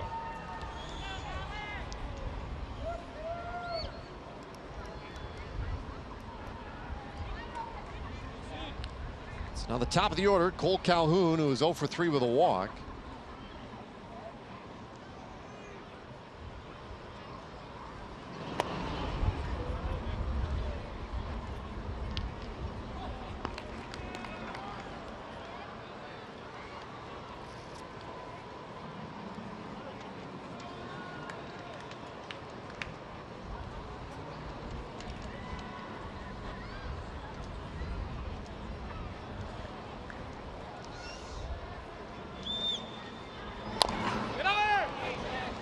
Weak bouncer down that first base line and perfectly placed for Guzman. The inning is done. A 10-pitch inning for Alex Claudio. So last chance for the Rangers coming up now.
Globe Life Park in Arlington. We're getting ready for Rangers Live up here, presented by Fios by Frontier. Great weather and a good historic start to this game, different for the Rangers. Yeah, the first opener for the Texas Rangers, and it was successful. It was, and I'll tell you what, Elvis is still doing his thing. 3 hits tonight, and we'll talk about it. Yeah, let's see if we can also talk about a comeback in the 9th inning, guys. We'll do it all after the game. Rangers Live, presented by Fios by Frontier. All right, thank you, fellas. Here we go. Rangers trying to fashion a little comeback here in the 9th inning. Adrian Beltre to lead things off. Down by 2. We'll have to do it against Blake Parker, who fires low with ball 1. Take a look at the numbers here for Parker. Game number 60 for him. He's got 13 saves on the season, 65 strikeouts in his 60 innings of work so far this season. And for Parker, you'll see the fastball that averages 92 miles an hour, the curveball and the split finger, which has been sitting around 81. This one out toward right field, and a diving effort by Calhoun, but he can't find it. My goodness. Off the bat, that was a sure hit in my book. And then Calhoun almost made that play. It is a base hit for Beltre. I'm with you. We always have a great view on these, and this one looked like it was going to easily get down. But Cole Calhoun, an incredible effort, goes full extension as that ball just hits the tip of his glove. It turns into a base hit for Adrian Beltre. That's tremendous effort right there by Calhoun. Good outfielder with a strong arm. You get another look at it here. You see how he gets around it, then starts coming in.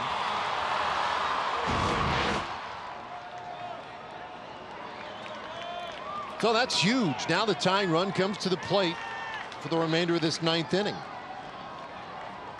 Profar 0 for 3, but he's had some good swings. And he fouls this one back.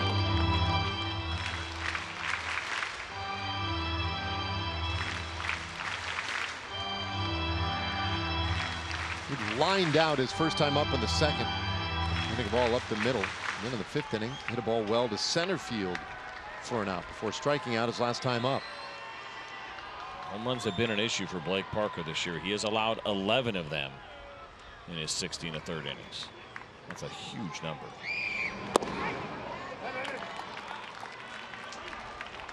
Profar has a certain level of comfort against him as well. It's him 2 for 2 in the few head-to-head meetings that they've had. They got it lined up the way that they want it. Better than an 800 OPS against left-handed hitters. You got Profar. Well, that one gets away. Beltre can walk to second base. A wild pitch.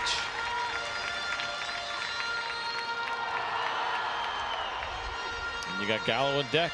So take a look at this pitch in this replay. Split finger fastball. There it is. Ended up cutting it a little bit as it went down.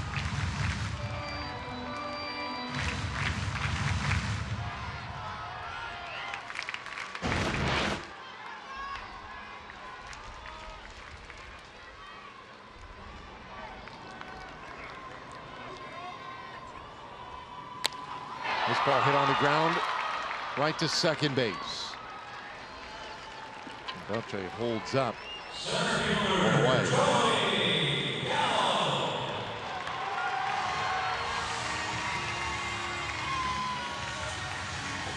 All right, but as you pointed out, Joey Gallo was waiting on deck, so now a chance to swing the bat here is the potential tying run. And Briseño will head out and have a quick word. Joey's had a big year in the power categories, of course. Better power hitters in the league, and in particular hits a lot of his home runs right here. 34 home runs, 21 of them have happened in this ballpark. Only Manny Machado and JD Martinez have hit more home runs in their home parks this year.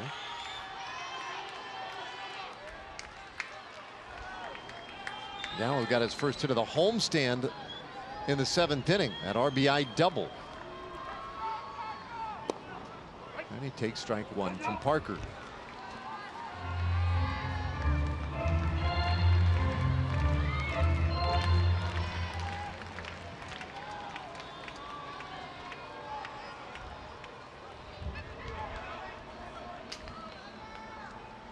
'79 RBIs on the year for Joey. 0-2 the count. It's been a tough homestand so far for him.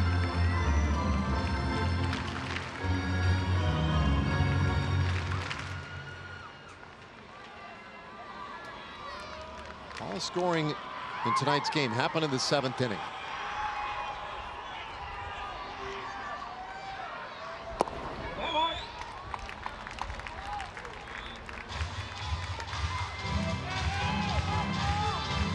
We have seen Joey do a good job this year of working back into counts. Start Walks this one 0-2 after seeing a couple of split fingers, sitting in that 1-2 count now, trying to get Parker to give him something up in the zone. Mentioned Parker has struggled against lefties. 5 of the 11 home runs have come against left-handed pitching, and that's in much fewer at-bats.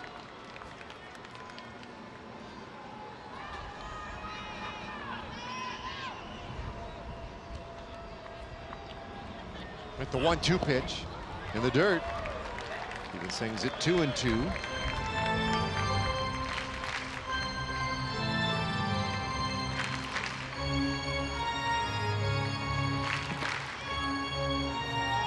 Plays into exactly what you're talking about. So you can force Parker into giving him something good to hit here.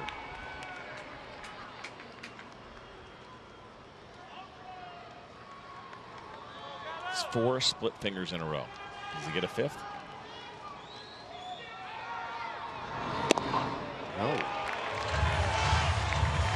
But now the question is, after showing that one upstairs, to me it almost telegraphs that he's going back to the split. Yeah, I think so. And you want to make sure it's at the bottom of the zone. I don't know if you want to take that chance of walking Joey Gallo and bringing the potential winning run to the plate. For me, I'm starting a split finger right down the middle. Letting it finish at the bottom of the zone. All right, the 3-2. A swing and a miss. He got him. 2 away. That was a pretty good one. You saw that finish right at the zone or just below. We'll show you that instant replay as you get a look at this pitch. You can see the split finger grip. Start middle, finish at the bottom of the zone or just below. Unfortunately, Joey Gallo couldn't get to it.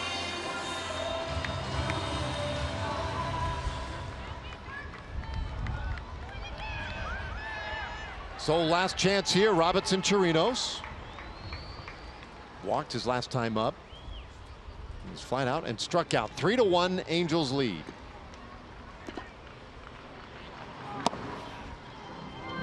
Nowhere close.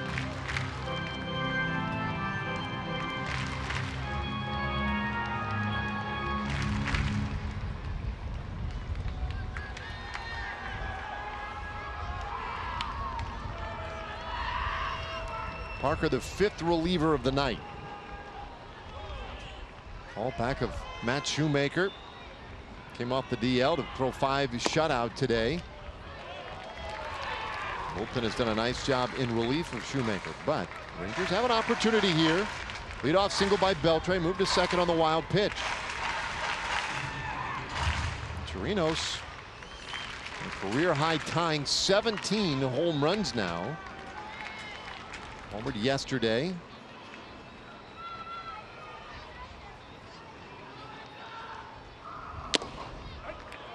Takes a high strike, 2-1. Well, that's a tough call, man. Gosh, in that spot, and you see the frustration on Robinson Chirinos' face, and understandably so.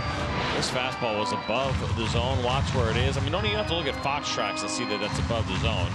The Fox Tracks will tell you that it was. And in a 2-0 count especially, listen, every pitch matters at this point in the game as Robinson Chirinos is representing the potential tying run. He did a nice job of laying off some pitches that were a little bit tougher to lay off. The first 2. That one to me seemed like an easy one to lay off, and it got called a strike. Outside, 3-1. All right, now 1 bad pitch away from putting the tying runs on base.